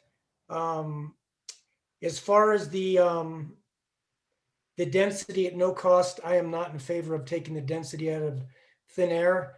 I think that I'd be willing to go as far probably as we did for St. John's and matching that. That sounds about right to me. I'm good with street frequency, driveways, just two street cuts. I would say yes to that probably. And I would not agree to waiving fees that the town will be responsible for. Thank you, Dennis. Carol? Yeah, first, I think Father Dyer has been a great community partner and stepped up during COVID, so thank you. I agree with staff's recommendation and reasoning of waiving the design standards. Units per acre, the lot can handle that, and it's an addition that'll let Father Dyer do additional good for the community. So I agree with that. On the SFEs, I agree that density shouldn't come out of thin air. Keeping with precedent and looking what we did for St. John's, I guess I would lean, I think Dennis suggested 0.3 SFEs like St. John, Dick said 0.5. I guess I would go as high as Dick suggested, just this is a bigger lot size, so that's my rationale there. Design. What else do we have? Backing onto public street frequency. Yeah, I agree with staff's recommendation, waiving that. And then the last thing is fees. I think significant resources, staff's time was invested there, so I would not waive those fees. Excellent. Thank you, Carol. Aaron? Okay. First of all, thank you, Father Dyer, Church and Jim and everybody involved. You are a great community partner, and I really appreciate everything that you do for our community. I do worry that it's a slippery slope. Because we've already seen it from St. John's to Father Dyer. And I worry about what the next thing is. And I do worry about a little bit about what Dick was alluding to with church policies, about if this church was sold to another church, and if their values don't align with our values, what that could bring.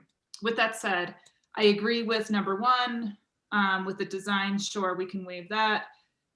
With number two, I agree with the same as St. John's, because that is a precedent. I still have questions, but is the council supporting of waiving? Yes, so yes for 3. And I agree that no fees should be waived. And I also agree with what Dick said about taking out church policies as far as the community benefit goes with the restrictive covenant. Thank you, Aaron. Kelly? I also want to thank Father Dyer. I mean, I have driven by and you guys are always out there distributing food since COVID has started, and that's a really meaningful partnership. And I think it's just, I want you guys to know that while of course we want to support our, the community members and the people doing supportive, great things in our community, I also really heavily considered who might come to us next to ask for, density or fee waivers. And it's not always such an easy decision as people who are just looking out for the best thing in our community. So having said that, yes, I thought that the Planning Commission did a great job talking about the 3A and 3R and 4A and 4R, and I support that, waiving those. And then I do agree that the design standards, I mean, I think this is an improved look. There's definitely a lot of attention paid to going back to the more traditional church, and I really appreciate that. I think that's very important in such a appreciate. As far as the TDR, I really struggled with this. I don't know what the right number is for a waiver. I certainly would be interested in going to the 0.5 as Dick suggested. I could probably even be talked into going a bit higher, but it sounds like council's maybe not going in that direction. But it's really important to be true to our community character in there. And so I think it's important to extinguish some of that density. Yes, to backing on the public street and the 2 cuts. I think that's been really great, especially during COVID when they're hosting the drive-through. And then unfortunately, the fee waiver is a tough one, but that costs the town of Breck, and we're putting those funds to good work as far as our employees and hopefully redistributing to our businesses. So while I completely understand the ask, it's just not a possible thing at this time, in my opinion. Agree with Dick on the limited to church policies. I think that is a tough pill to swallow when we don't know what the church policies will be in the future. And we want to just make sure that we're an accepting community and we're doing everything in our power to be more and more accepting. And I'd hate to see that not be the case in this situation. Thanks, Kelly. Jeffrey. Yeah, I like the way the building looks. I think all that's fine. As far as waiving policies 3A, 3I, yeah, I'm all for that. And as far as the density, I guess I'd be a little bit more generous. I'd double what we gave to the Episcopalians and do it 0.6. And backing up on public street, yeah, I agree. That's fine with the 2 cuts. What Dick said about church policies, I agree with as well. And I right now, like Kelly said, we're hemorrhaging money with our other not nonprofits, but business relief. So I wouldn't agree with waiving the fees. All right. Yeah, everybody loves what you guys do for the community. I will say, we have sort of glossed over the impact of waiving a bunch of historic district guidelines and guidelines that the town uses. That's actually a really big thing. And, we don't, if this was a private developer coming to the community trying to do something and wanting all these things waived, it would be a flat out no. So while it seems like we just ran through that, not a big deal, it's a big deal. I do agree. I think Bobby's done a great job of setting this into its space, conforming to the district guidelines as best as you could for adding a module of this size onto the building. I think it looks wonderful. I am all in agreement of waiving these pieces of the code in a development agreement to allow you to build onto it. I think that is that in the parking, the backing onto public property, I don't have a problem with either of those. Although Bobby knows that's usually the kind of thing that really gets the hair on the back of my neck standing up, is just waiving policy and code provisions. I normally am not a big fan of, but I think this fits. And I like the fact that it covers up that stairwell that really doesn't fit in any kind of historical context at all. So I do like the look of the building better. I do not like setting a precedent, even though Chris said we don't really look at precedent with development code. We sort of do. Anytime we do another development code that's similar to another one, we want to know what we did before, no matter who the council was. Did they put a sidewalk in? Did they, what did they do with curb cuts? What did they do with height? So we oftentimes pull these things back out, which means somebody will come with social services, whatever they are, and say, hey, why don't you give me a bunch of TDRs because you did it for a church? And why do they get a special, why are they special?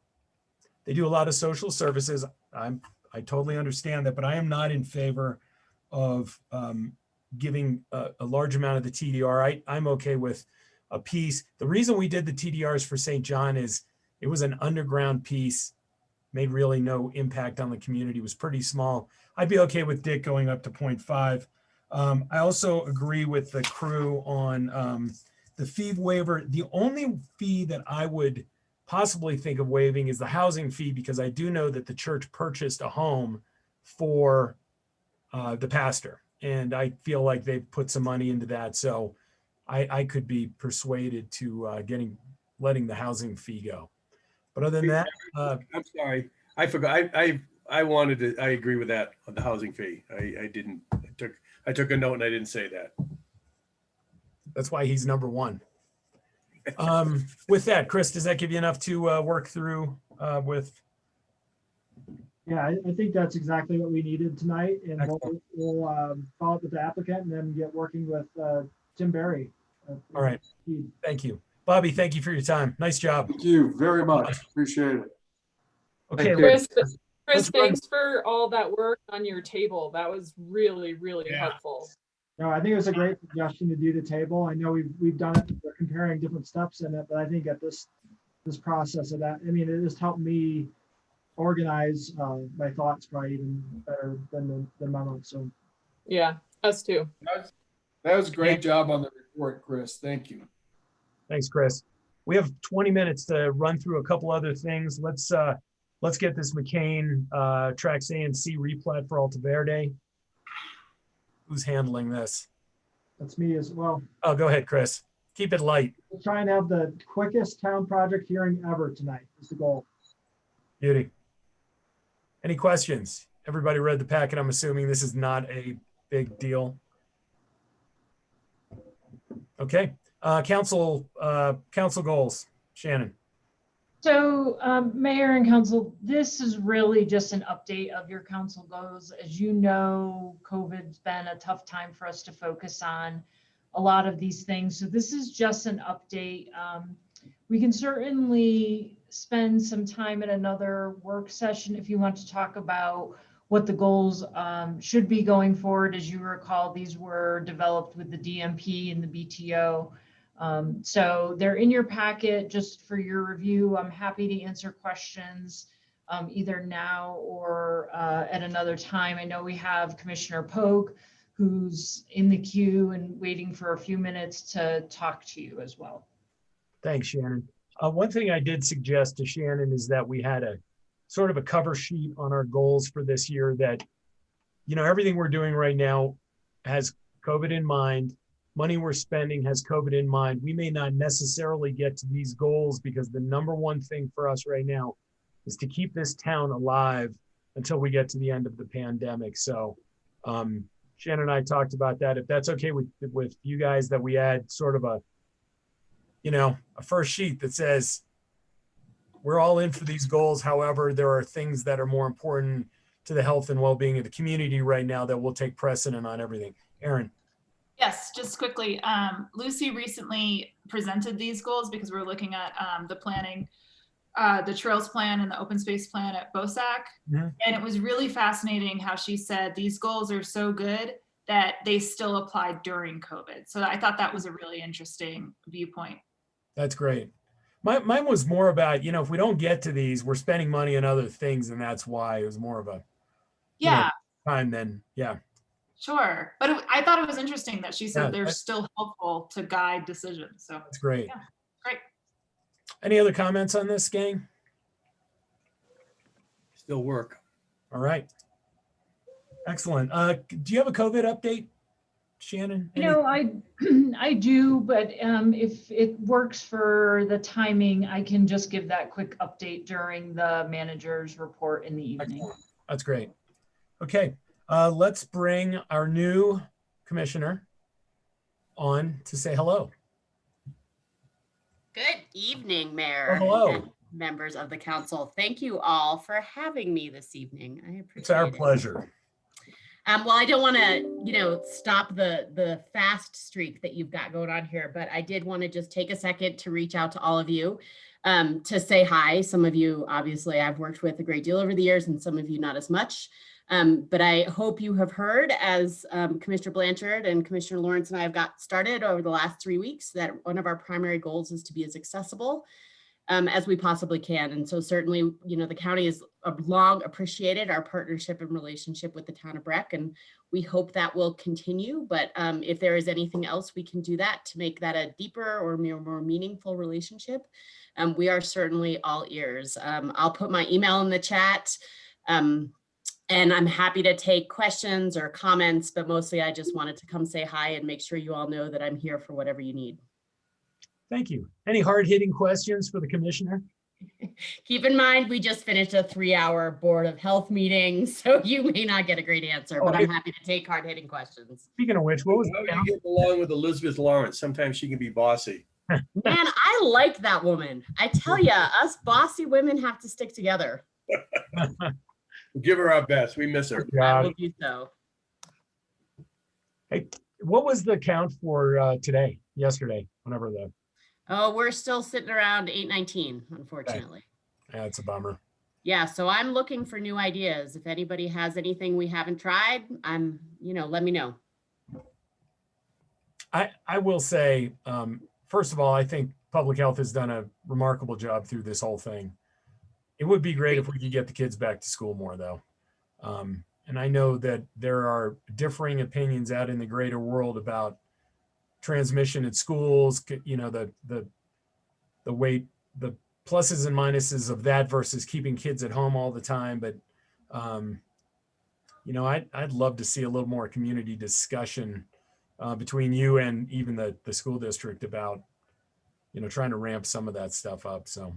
Yeah, I appreciate that, Mayor. I'll just say there are a couple of things. One, when Josh and Elizabeth and I sort of divided up our topics, I agreed to work on the relationship with school-aged kids, and Elizabeth is going to work on early childhood, and Josh is going to work on post-secondary. So just so everybody kind of knows that as a primary point. There was definitely some good news from the governor today, and that once we get below the line, he's going to prioritize vaccinations for our teachers. I think that'll be great for our community, great for our teachers. So certainly pleased to see that. And then, you know, what's I going to say? The last thing I'll just share is the state also said today that we are, as a state, about 85% done with 1A. So those are our healthcare workers. That's certainly a good sign in terms of Summit County being able to move in, you know, below the dotted line as well, because we have to wait on the state. Obviously, for that to happen. So hear what you're saying, definitely appreciate what you're saying. Certainly as a parent myself, I would very much like to see that, and also appreciate the collaborative relationship we have with the district. Excellent. Anyone else? Kelly, did you have? Well, no, the two of you covered it. What I was going to ask is if there's any opening for the county, and of course town of Breck would like to be part of the discussion as far as supporting you guys, but going and saying, we'd really like to get our teachers. We think that's the most important thing. And, you know, realizing that we're 85% done with 1A, I guess that's a tough pill for me to swallow when we're giving away vaccines now. I really wish that there was a discussion we could have with, and of course we have to prioritize health and the people who are, you know, get sickest. I'm not saying that at all, but I would love to say, you know, I'd love to be able to support you guys in saying Summit County has done a fantastic job of getting these vaccines out. Like, how can we help you do it faster? Or how can we start moving on down the list? Because it's a tough spot for a teacher to be in. You know, everybody wants kids to go back, but that's a difficult position for teachers. And any way we can support you, please let us know. Yeah, I'll do that. I mean, my highest priority right now, quite frankly, is to help get our teachers and then our essential workers vaccinated. So whatever we can do to help the rest of the state catch up to what, quite frankly, you know, is one of the leading examples of how you do this in a community. And my kudos obviously goes to public health and emergency management for that. But we have to help other communities figure this out as fast as we have, because there's no question that the governor is not going to let us move on until other counties catch up. You know, I think increasingly the way he thinks of the vaccination strategy, and ultimately this is his decision, not mine, but the way he thinks about it is a statewide strategy. And so he wants to see these populations get vaccinated, you know, one at a time. And that's difficult for a community like ours, where folks have to go to work. They live paycheck to paycheck, and it's not a luxury. It is a requirement. So that's a struggle, and anything folks are willing to do to work with us to try and help the state understand what a struggle it is for our unique community, I'd be most grateful for the help. You just tell us what you need. All right. I'll circle back. Thank you. Please. Other questions for the commissioner? Just like to say, tomorrow, so glad you're up there. Look forward to working together. And I echo Kelly and Eric's sentiments. I'm hopeful that hopefully once the supply chain from the feds picks up a little, that the governor will reconsider and maybe reward counties like ours that are being good neighbors to the neighboring counties that may not quite have the infrastructure that we do. So I'm hopeful, and I know you guys are on that. We've had numerous discussions, so very supportive of getting the kids back to school. I believe I saw an article about the CDC is now really backing off on impacts of kids going back to school. So Yeah, I saw that this morning. Yeah. So, but our teachers deserve to be safe, and that means they deserve a vaccine. So Yep. certainly focused on that. Appreciate the work. It's tough work. I echo Eric's thoughts. Public health is, boy, they're doing, we may not always agree with them, but I think they in the whole picture, they've done a great job. Yeah, And well, certainly, if you compare our numbers to other counties that are similar, we have done a really good job as a community, and it takes a team and a partnership and, folks being willing to make the sacrifices and wear the masks and be socially distant and, leadership like you guys and helping us make the right decisions to keep our community safe as well. So that's the goal. We're all in this together. Yes, we are. Anyone else? Yeah, I've been on a couple CML calls, just hearing what other counties, communities are doing, everything from 5-star to vaccine distribution. So thank you. I think Summit County does a great job in a lot of places. And Tamara, just looking forward to working with you. Likewise. Thank you. Yeah. All right. Well, my email's in the, sorry, Erin. Oh, no, just saying thank you. Thanks for coming. And yeah, it's good to see you. And thanks for all the hard work. Well, you all know where to find me. So let me know what I can do. All right. Thank you. All right. Thanks, guys. Good luck. We got your back. Bye. Okay, gang, we have about 5 minutes before the meeting starts. If you want to take a quick water break or whatever. Council regular meeting for January 26th. Roll call, please. Ms. Sade. Here. Mr. Carlton. Here. Mr. Bergeron. Hey, you're muted. Mr. Bergeron is here. Ms. Owens. Here. Mr. Kuhn. Here. Ms. Giello. Here. Mayor Mamula. Yes. All right, approval of the minutes for January 12th, 2021. Is there any changes to the minutes? Anybody have any problems with them? Oh, they're good minutes. Minutes stand as presented. Nice job. Agenda, Shannon, any changes? No changes. All right, communications to council. As I said before, we have a Q&A chat at the bottom of the screen. I'll give you 30 seconds if you want to start typing something in that you want to relay to us. If you don't feel like doing it tonight, we are always available at mayor@townofbreckenridge.com, or I'm sure you see some of us wandering around the street. You can always grab one of us and ask your question. That way, we have been getting a lot of great emails lately on our events reset. Some great ideas, and yeah, thank you to everybody that's been engaged, in particular during COVID. It's been amazing how many people have joined us in meetings and written to us and et cetera, et cetera. So thank you all very much, and thanks for being here tonight.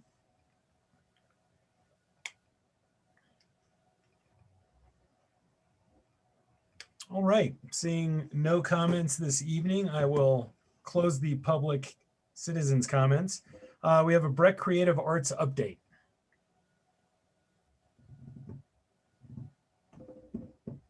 Somebody bringing Matt over.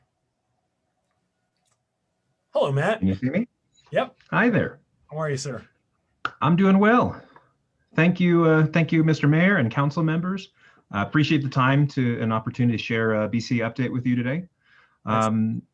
Before I dive in, though, I was listening to the work sessions earlier, and I just want to recognize the incredible effort that the town and council have taken to get us all through this time, and the impact specifically on economy, health, and mental health. And with that said, I really want to reiterate, we want to be a resource to support you. So an arts experience can be fun and entertaining, but it can also be cathartic, can help you feel more connected to your family and your community, and can really help support your well-being. So I just wanted to kind of say that and just say thank you. So with that said, I thought I'd start with how we're serving the community right now, and then share a little bit about how we're planning for the challenges this year. This winter, we are focused on safe virtual activities, take-home projects and outdoor programming, and a careful reopening of indoor workshops and activities. So we continue to prioritize our creative activities and workshops to meet the needs of residents. But if you are a visitor, you will find our activities very accessible and safe, and we really welcome you. Virtual workshops are scheduled throughout the end of February. We've been kind of retooling that as we go and as we learn. So patrons actually now have the option to use some of their own art tools or actually rent some of ours, so they can take this experience back home. We even have our first virtual date night this Friday, candle making with co-op artist Chris Simoni. So Jeffrey, you should definitely check it out. You can dress up or go pajamas. It's all good. Nice. Youth take and make kits are available for pickup for multiple programs, and the kits are free, but we do ask that you make a reservation online. And we are still doing our story time with Breck Create, which now runs every Monday, Wednesday, and Friday at 11 a.m. With a storybook reading by a member of the Breck Create community. Outdoor classes continue, so if you're not comfortable indoors, but you still want to be part of a workshop, that can happen. Those options are available online. And we are continuing to partner with Building Hope on the Hype Teen Connection Project. And a quick reminder, Hype focuses on using creative approaches to help teens address mental health awareness. So especially if you are a young person listening in today, you can sign up. Just go to the Building Hope website, buildinghopesummit.org. We'd love for you to do an arts experience with us and some other teens. Our second local instructor exhibit starts today, actually just started today, and runs through March 28th. So next time you're walking down Main Street, please take a moment to stop in front of the Old Masonic Hall to see their work. These are our, again, really talented local artists, and we're really proud to share their work with the community. Starting February 1st, we plan to reopen private classes. Studio capacities are limited for these workshops, and group sizes will be limited to 1 to 5 adults, depending on the medium. So we can't have the entire council all at once, but if you want to work some hot glass with a blowtorch, Mr. Mayor, we can make that happen. Nice. So finally, children and family activities will also begin to return to the Arts District in February. So that's programs like the after school art, toddler art, kids and clay, mucky buddies, and second Saturdays. So we are doing this, we are following lockstep with the guidance of our public health officials and safety protocols, but we're confident that we've got a lot of learning under our belt from this last year, and we think we can move forward with this in a safe way that's helpful for our community.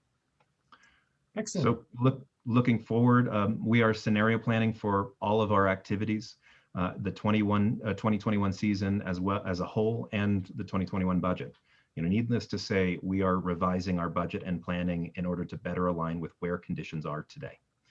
That includes continued planning for possible safe arts animation this summer, and we are working closely with other arts organizations, the BTO, the BEC, and members of town staff to make sure that we're in alignment and can collaborate where possible. This winter, we're also circling back to focus on strategic planning. It's been a little while since Create really got in the weeds on this, and it's time to review and renew our mission, vision, strategic priorities, and some of our guiding principles, and to incorporate some of the new discussions and thinkings that have come out of this pandemic time. So some of the questions that we're asking, how can we best serve and bring value to Breckenridge? How do we continue to align our work with the values of the town? What is the arts experience we want to offer to our residents? And when visitors are here, what kind of arts experience do we want them to have? And how can we help invite them into the Breckenridge community? It's one of the things I love most as a transplant to Breckenridge is there's no division, it's really an invitation. And so we want to make sure that we're part of that. So we'll be circling back in a couple of months when we have had the opportunity for our board and staff to really kind of coalesce around this thinking.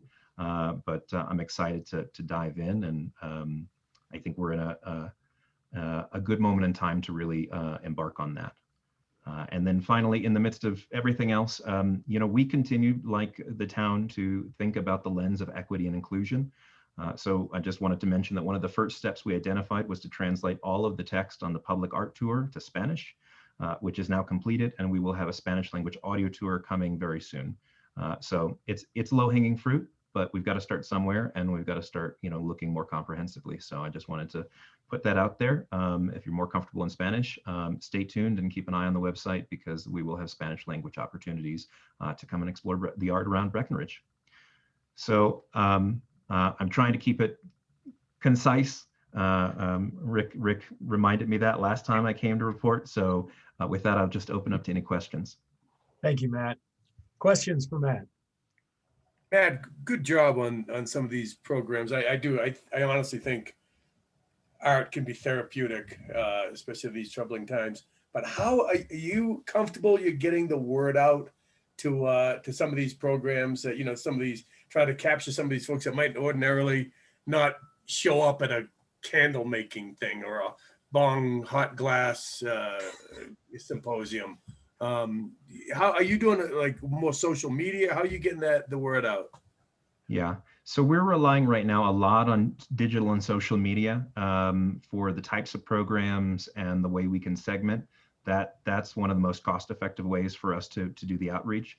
The other effort that we're really trying to kind of expand and grow on is there are great existing networks around this community, and we want to try to tap into those where it brings value, right? So how are we communicating with the Early Child Network, Early Childhood Education Network, when it is great activities for very young families? So we want to look and see where there's some great existing networks that we can work with to get the word out. Obviously, we have our, we set out our press releases and we do that too. It's less about kind of targeted ads these days. It's different kind of events, and it really is about kind of building the if you will, the community buzz.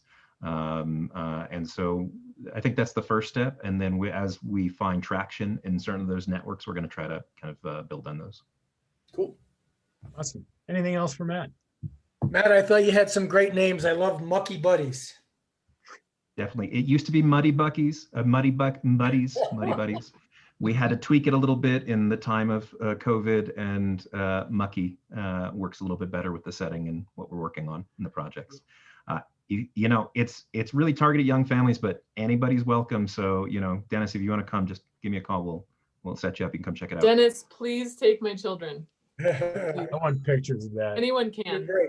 Anyone on here. Take my children. Take my children, please. All right, Matt, thank you very much. Nice work. Thank you very much. Yeah. Pleasure seeing you. Bye-bye. Okay, we move on to continued business. We have a second reading of Council Bill number 1, Series 2021. It's an ordinance approving a ground lease with Alta Verde LLC, a Wisconsin limited liability company, the Alta Verde Affordable Housing Project. Nicole, welcome back. Guys, well, that description basically lays out what I was going to say. This is the second reading of a ground lease. It was approved on first reading to enter into the ground lease for the construction of Alta Verde with Alta Verde LLC. I did want to mention in the approval of this ordinance that the location, the address is going to change to 159 Stan Miller Drive, Breckenridge, Colorado, instead of the 13250 Colorado State Highway 9. That has to do with us just subdividing the property. So yeah, if there's no questions, I don't know, Tim, if you have anything to add to the second reading of the ordinance, and staff does recommend the approval at second reading. Thank you, Nicole. Are there any questions by the council for staff? Is there anyone in the public that will wish to comment on this? You have 30 seconds beginning now. Jeffrey, you know what you're doing? Yeah, I mean, yeah, for the most part. hey, you always do, man. Yeah.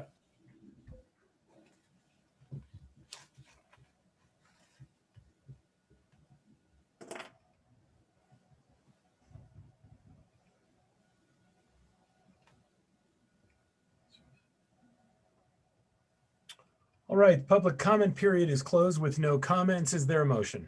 I move we pass on second reading Council Bill number 1, Series 2021, with the addendum of changing the address to 159 Stan Miller Drive from the previous mentioned address. Second?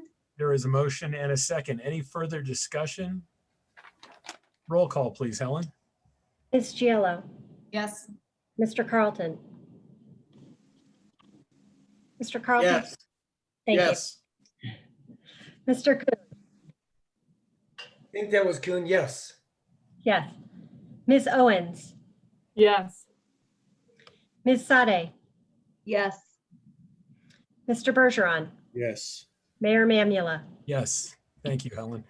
We have no first readings. We do have one resolution. It is resolution number 2, Series 2021. This is a resolution concerning the use of excessive force against nonviolent civil rights demonstrators.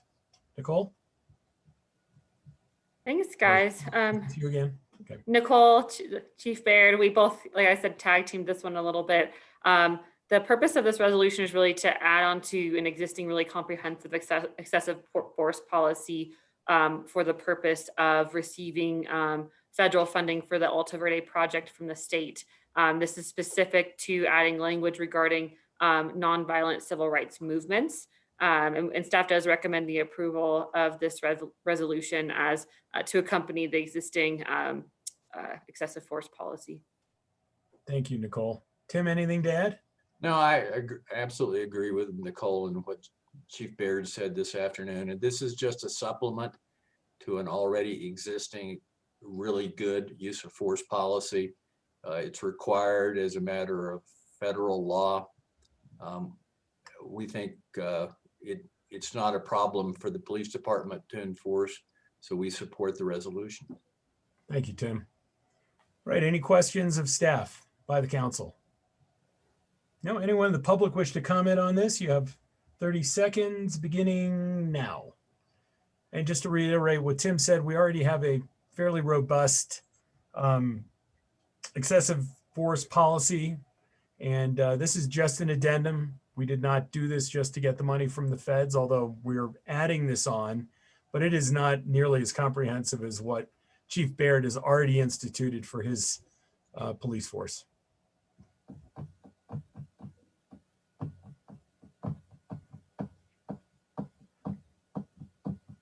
And with no public comments, the public comment is closed. Is there a motion? I move we pass resolution number 2, Series 2021, a resolution concerning the use of excessive force against nonviolent civil rights demonstrators. Second? There's a motion and a second. Any discussion? Roll call, please, Helen. Ms. Sade? Yes. Ms. Giello? Yes. Ms. Owens? Yes. Mr. Carlton? Yes. Mr. Kuhn? Yes. Mr. Bergeron? Yes. Mayor Mamula? Yes, thank you. We have Planning Commission decisions from the 19th of January, 2021. Will there be any call-ups this evening? Planning Commission decisions stand as presented. We do have a town project. This is McCain Subdivision Tracks A and C replat. Mr. Kulik. All right, thank you, Mr. Mayor and Council. This is PL-2020-0540. It's essentially re-subdivision to accommodate the 4.97 acre Lot 1, or create that, which will accommodate the recently approved Alta Verde project. We've included a comprehensive staff report and would like to thank all the work that Tim Berry has put into this, along with Nicole Rex and the Ware Malcolm team engineering firm, to get this survey accurate, which has been a little bit more difficult than we probably initially anticipated. But with that, it's really straightforward. The subdivision also importantly allows the Alta Verde project to meet the setbacks that were proposed during the original approval. And so it's consistent with that town project approval. But with that, I'll take any questions. Thanks. Thank you, Chris. Questions for staff? Nope. Anyone in the audience wish to comment on this subdivision request for the McCain? You have 30 seconds. There is a motion in the packet. If anybody is so inclined to make it, it is on the bottom of the first page. Eric, we'd also like this reserve the right to be able to amend the plat notes from what is presented in the packet.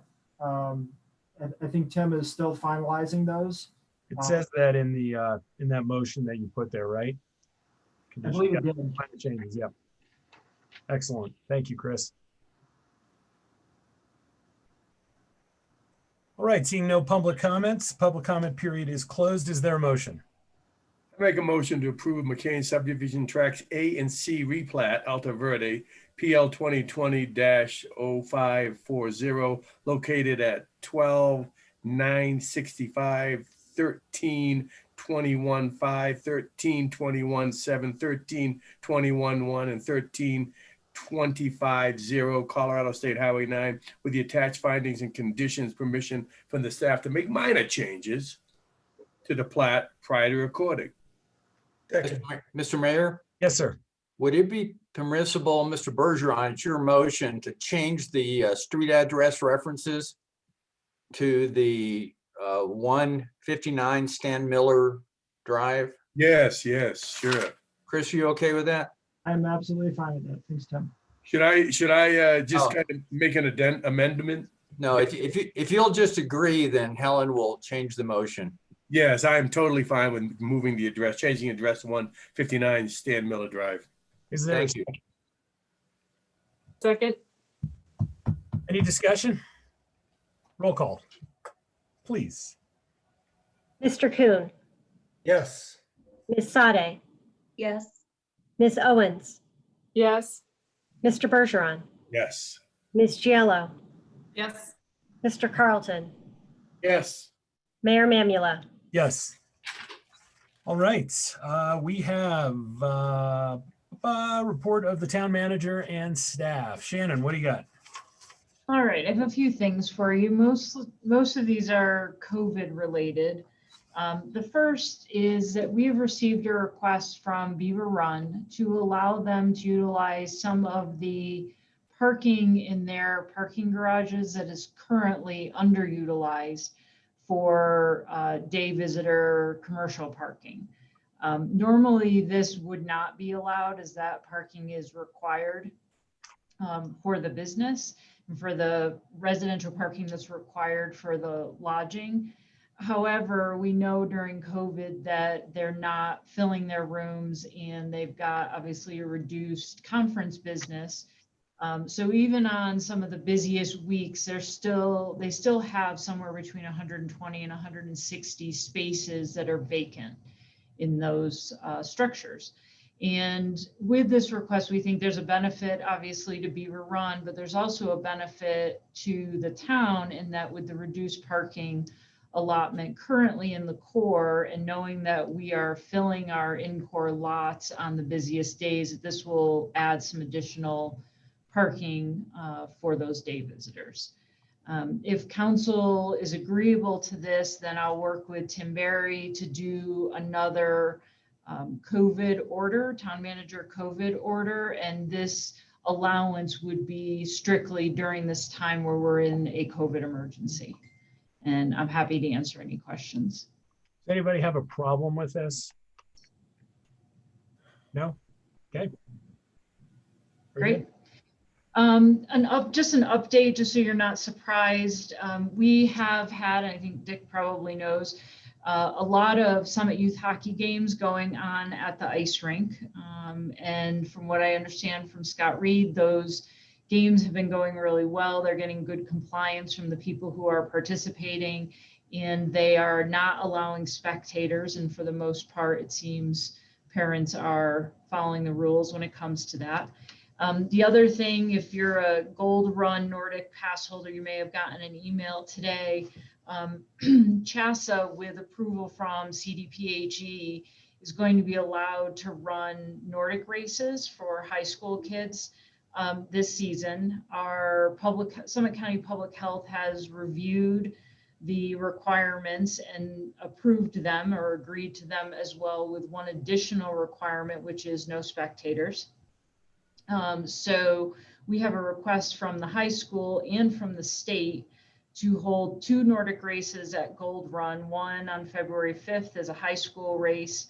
And then the race on March 6th is actually the state championships for Nordic. So in case you hear about that, we didn't want you to be surprised that we were entertaining those 2 events at Gold Run. Cool. And then just an update on the worker rental relief. To date, our funds have served 281 households. We have about $83,000 remaining in the FERC coffers. Our average payment has been about $1,500, and that covers 2 months worth of rent. 67% of all the people who have received rental relief have been people who live in Breckenridge. So a considerable number of the people in need are in Breck. And they do have considerably less requests right now for February, but I did check with Brianne, and she thinks that's simply because it just opened up and more will come in. So I expect they will run through the remaining funds that they have. Any questions on that? No. Okay. So how much more do they need? I mean, well, that that's seems it. to be Brianne the obvious question. Yeah, Brianne and I are still kind of having that conversation, seeing what rolls in for February and whether or not they think they're going to see that additional need continue into March. It's interesting that those February numbers are low, so we'll just kind of gauge it once those applications start coming in. But I will certainly come back to you if Brianne feels that there's an additional need for funding. Great. And your comment's good, Kelly, because it worries me that the numbers are low, that meaning that people have left or are leaving. So it's the way it feels. Yeah. And Eric actually had brought that up when we talked on Monday, and I asked her that question. I don't know that she necessarily had an answer on whether or not people were leaving. She is going to look into the possibility of them doing a survey to people who have received relief to see if they're still here. So we'll try to get a better handle on that. Excellent. For the business relief, just a kind of a quick update. For January, we funded 62 businesses. We have still 5 more that are in the queue for review. It's about half of what we thought were eligible. So Corey is doing a really great job of reaching out, like calling businesses and saying, hey, we think you're eligible for this funding. Do you want to apply? So we're trying to do as much outreach to folks as we can. They've paid out about $194,000. And we are closing the January applications at the end of the week so that there's a clear delineation between our January and our February relief programs. And part of the reason for that, I think Rick had mentioned it at the last meeting, is February is going to be somewhat of a combination between the small business relief funding that's being funneled from the state through the county and our local money. So the idea is that any business that is eligible for SBR funding is going to be required to apply for that funding in order to also receive town funding.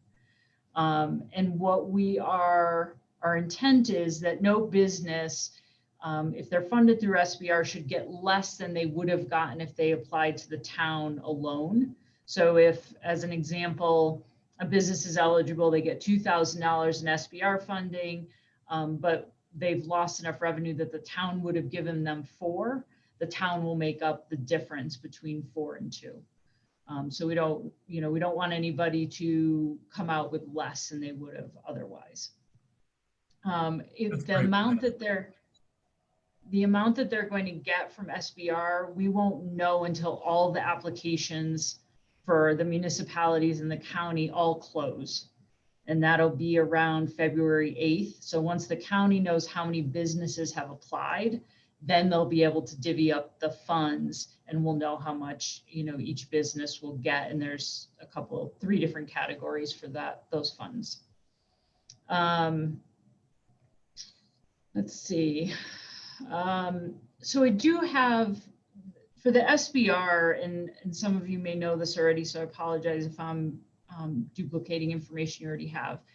But that SBR funding is there's some requirements to that. One is that the business gross less than $2.5 million in 2019. That's the kind of first category or first criteria. The next criteria is they have to demonstrate that they lost more than 20% revenue between March 26th of 2020 and the end of December 2020. And then there's also a certain business sectors who are included in that funding, and those are restaurants, wineries, distilleries and breweries, fitness clubs, caterers, and movie theaters. So that SBR funding is not open to all businesses. There's some criteria on the sectors that are eligible. So what Corey is trying to do, and she's done a great job with our relief programs, and I think she'll do a great job with this one as well, is to try to get information out to businesses that simplifies what I know, because I'm trying to describe it over and over again, is fairly complicated. And we don't want businesses not to apply because they think it's complicated. So the application is up on our website. Our intent is not to require a separate Town of Breck application. So a business that is eligible for SBR will fill out that application and we will use that information for our town funding as well. If a business is not eligible for SBR, but they received funding in January, we are intending to fund them again for February without them being required to fill out an additional application. And then you'll have some folks maybe that didn't apply in January, they're not eligible for SBR, but they want February funding, they'll have to apply to the town. The one thing we have as a question for you, we want to make sure you're okay with this because we know you discussed it last time we met. In January, the period we were looking at for metrics was March through November. The SBR requirement, as I mentioned, is from March 26th through the end of December. So if you're okay with it, we would like to use that same period for SBR and town funding so that we're not looking at one period for SBR and a different period for town funding. It's likely that will allow a few more businesses to be eligible because December we know is not a great month for businesses. So we're likely to encounter a few more that are now eligible. But I think from a funding perspective and what we have to support these businesses, we're going to have a supplement of money from SBR. So I don't think it will significantly impact the amount of money that you've allotted for business relief. But if you're all agreeable to that, then we'll move forward with that change in the look back. Everybody good with that? Yeah. Okay. Great, thank you. And I think that is all I had, unless you have any questions. Questions? All right. Thank you, Shannon. Sure. Awesome.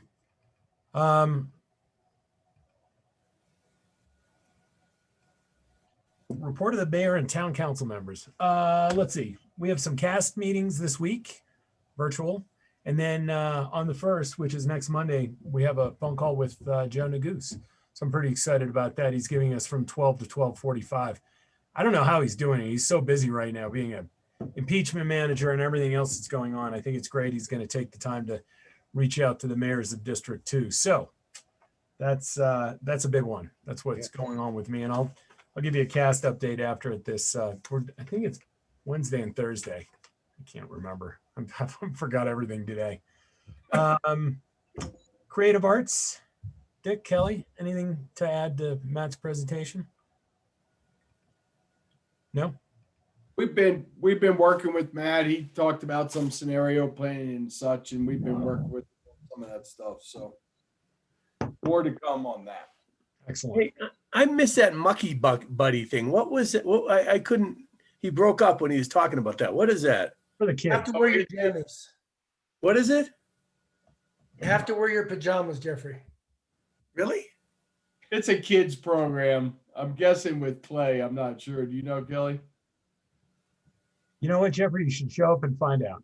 Yeah. All right. It sounded like my people. Yeah. Events, Dick? I'm on events now. So tomorrow we have a special meeting in the morning as prep for the work session. So Lucy and Todd will get in front of us next work session. Excellent. That'll be a good one too. That's where we're going to start talking about what are we going to do? Where are we going? So great. More Monkey Buddies. Yeah. There you go. BTO and BHA. Dennis? BTO, we have a board meeting on Thursday. And Lucy doesn't look like she's on here, but that's for there. But for the Breckenridge Heritage Alliance, I've got some really good notes here from Larissa.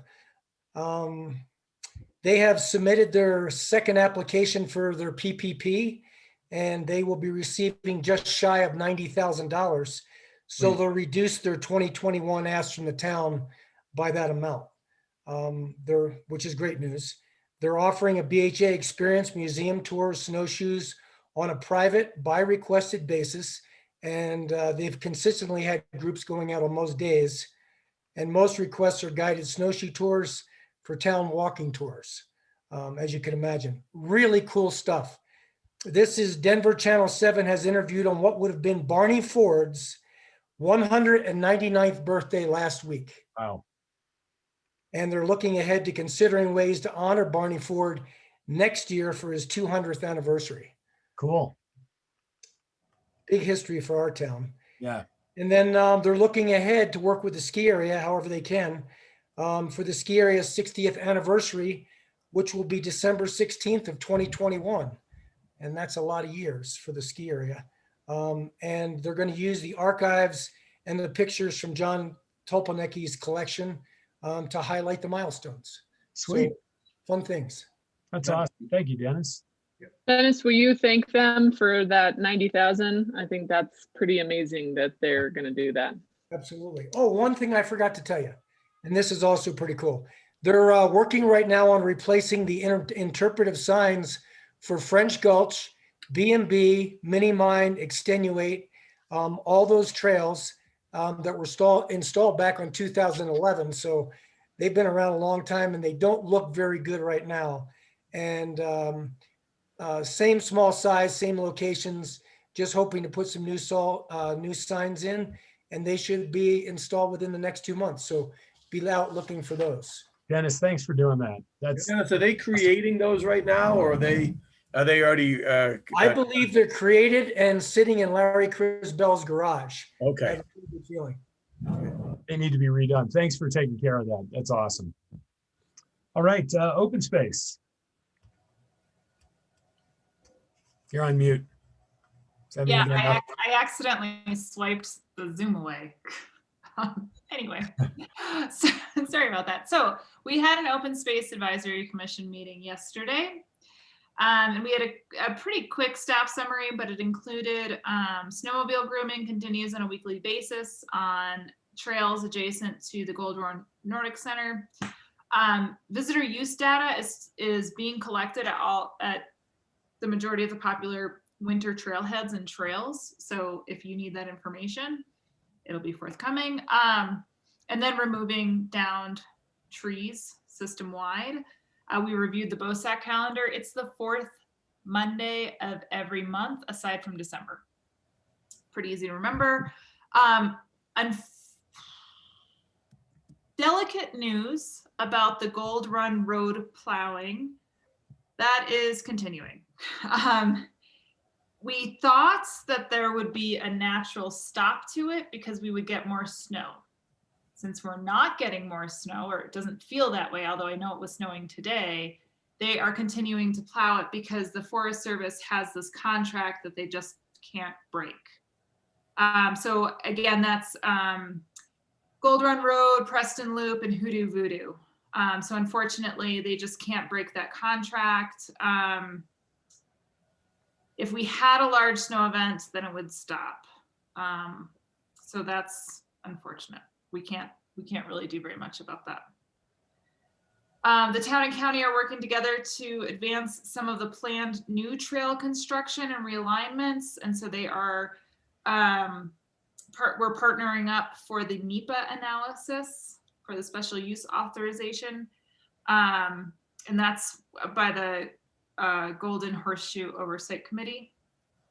And so those planned trails, or there's like a handful of planned trails that are connected with that. And that will be for, the analysis will be completed during the 2021 field season. The town events request, the request for comments on town events was also brought up with BOSAC and how they might be affected depending on how we land with that. But the majority of the meeting was talking about the open space plan and the trails plan. We divided up into 2 different groups and just in the 2 different groups did an overview about what our thoughts were, what we needed. Those plans have not been updated in a while. And there's just a lot of really great thoughts from BOSAC about how we could maybe rethink those. Very similar to the values that the BTO came up with that we talked about earlier in the meeting, but that's all very preliminary. Staff has done a really great job in tackling this project so far and coming up with a phased approach.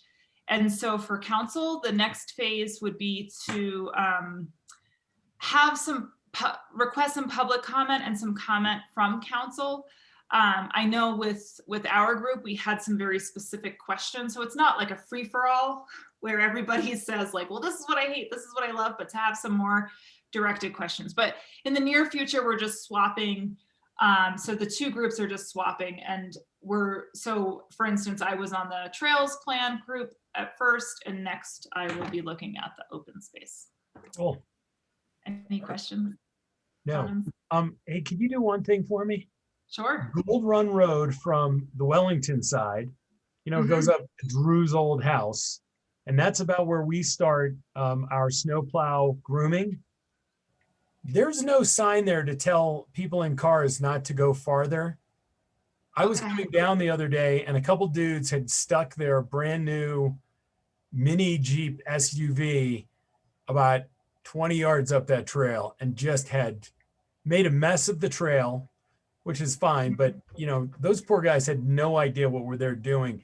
I don't know if we could put a sign up that says, not suggested for your car or what. Sure. Yeah. It was crazy. I'll pass it along. Drew's old house, they were stuck, so. Okay. Thanks. All right, childcare, Kelly Owens. We didn't have a meeting this month, so I don't really have an update. Okay. Social equity. Anyone? I listened, the meeting is on today. Did you listen? A little bit after Kelly told me it was on. And what was the quote that you said that lady said that I thought it was wonderful? Oh, She said a lot of wonderful things. no, there's one thing. What was it? Is a guy something I wanted to steal about not getting too far in the weeds. Oh, cautioning people about having analysis paralysis. Analysis paralysis. I love that. Yeah. Yeah, but this morning, so the Social Equity Commission had their first meeting, and we had discussed earlier, we wanted a really robust introduction period for commissioners to get to know each other, and then also the nature of equity, these conversations we're having, to make sure that we all are coming from the same place and or understand where others are coming from and have the same definitions or similar definitions to certain things we're working about. So the consultant led the conversation. It was an incredible conversation. I think we're all really proud of the commission that we put together and are excited to see as things develop. Dick, Aaron, anything to add? I think Aaron's sleeping. Sorry, it's a lot. It's just, yeah, normal COVID stuff. Yeah, no, it was a really great meeting. I think, yeah, I just echo what Carol said, that the people are just fantastic who are on this commission, and Monica did a really great job facilitating, and it was just really, I'm really excited, and I'm really optimistic for the change that it will bring. Yeah, great group of people. And I just want to remind everybody that tomorrow night at 6 o'clock, we have the listening session. And we encourage the commissioners to come. Carol encouraged the commissioners to come astutely and to share their experiences. And everybody in our community is encouraged to come and share your experiences as it pertains with social equity and inclusion. So I'm really looking forward to that too. Hey, Aaron, will that stuff be recorded if you're not by Wi-Fi tomorrow night? I would actually defer to Shannon about that. Will it be? Yeah, we can record it. Okay. Yeah. Yeah, and I echo Carol and Aaron's comments. It was super exciting. We've worked fairly hard to get to this point, and finally out of our first meeting, and just to hear the excitement and how good the commissioners are is super exciting. That's great to hear. Yeah. Awesome. Anybody have any other matters for the evening? I think we currently have a position open for the Child Care Advisory Commission, right? So just anyone listening that's interesting to get the word out to apply. Very good. Any other matters?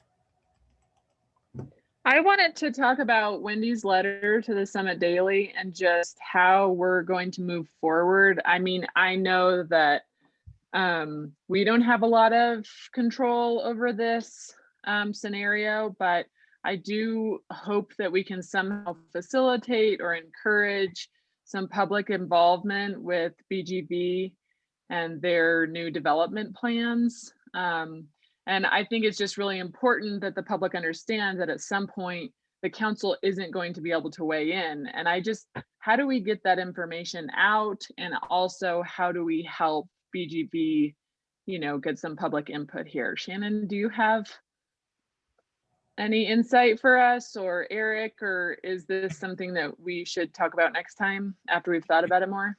I will say the BGB they know what they're doing. They've developed a bunch of stuff in this town. They should be out doing community listening sessions. If there's not, we really don't have a lot of say in making them do that. Until it gets to planning commission and then comes before us, there's really no way other than people writing letters saying, whatever they want to say. There has not been a ton of stuff in the newspaper, as Wendy pointed out, but we can't go out and ask the community about something that we don't really know about ourselves. Tim? I agree with that, but is there a way, I feel a little bit responsible for what's going on, which is we get letters, fairly regularly, and they're talking to us as if we are doing something with their input. And I mean, even if it's just as simple as should we be directing can we direct these letters to the proper people?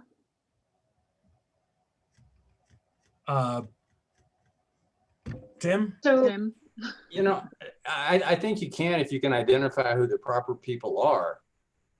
The one thing I really want to caution council about is even though there's no development permit application pending, so the rule against ex parte contacts doesn't apply, please don't get involved in something where it's going to look like you have prejudged the application when it comes in.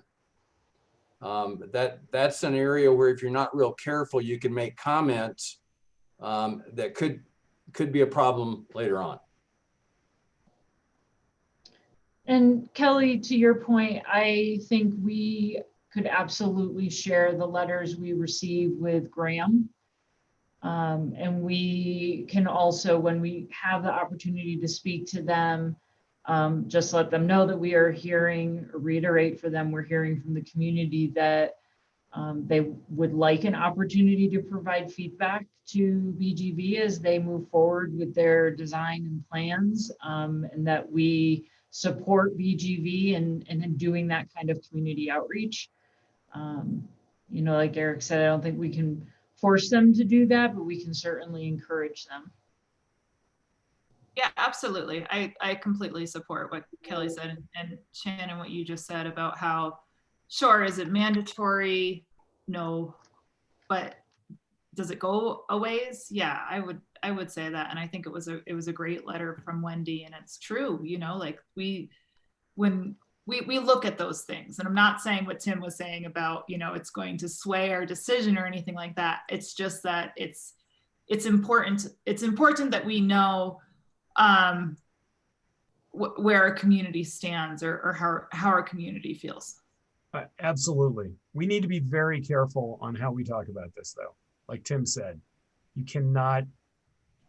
just have to be careful. Do not get pulled into discussions on this. You're going to end up being a judge on this case, potentially, if there's a call up, and anything you've said to somebody, you know, could come into play. So just be really careful.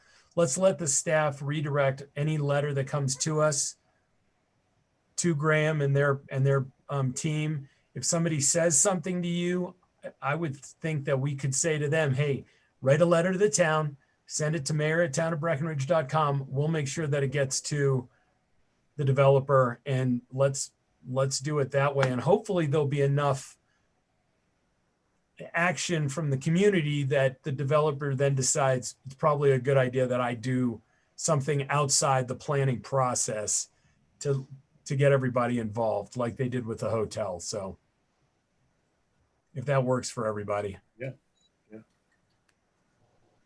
What we can't do is some of us have to sit out and recuse ourselves because we prejudged this, or something happens and we get sued because it seems like we have prejudged something. Yeah, that we gotta try to avoid that at all costs. All right, thanks for bringing that up, Kelly. Anything else, gang? All right, good. I'm gonna go crawl into bed. Yeah. Hey, you know what? I'm glad you're alive. Oh, I am too. Believe me. Yeah. That would not have been a cool way to die. I got many better ways to die. Oh yeah. Like when I'm 120. Yeah. No, that's well done. Thanks, everyone. Take care of yourself. I will. Have a great night. Bye. Bye, everyone. Thanks, everyone. Good night. Bye.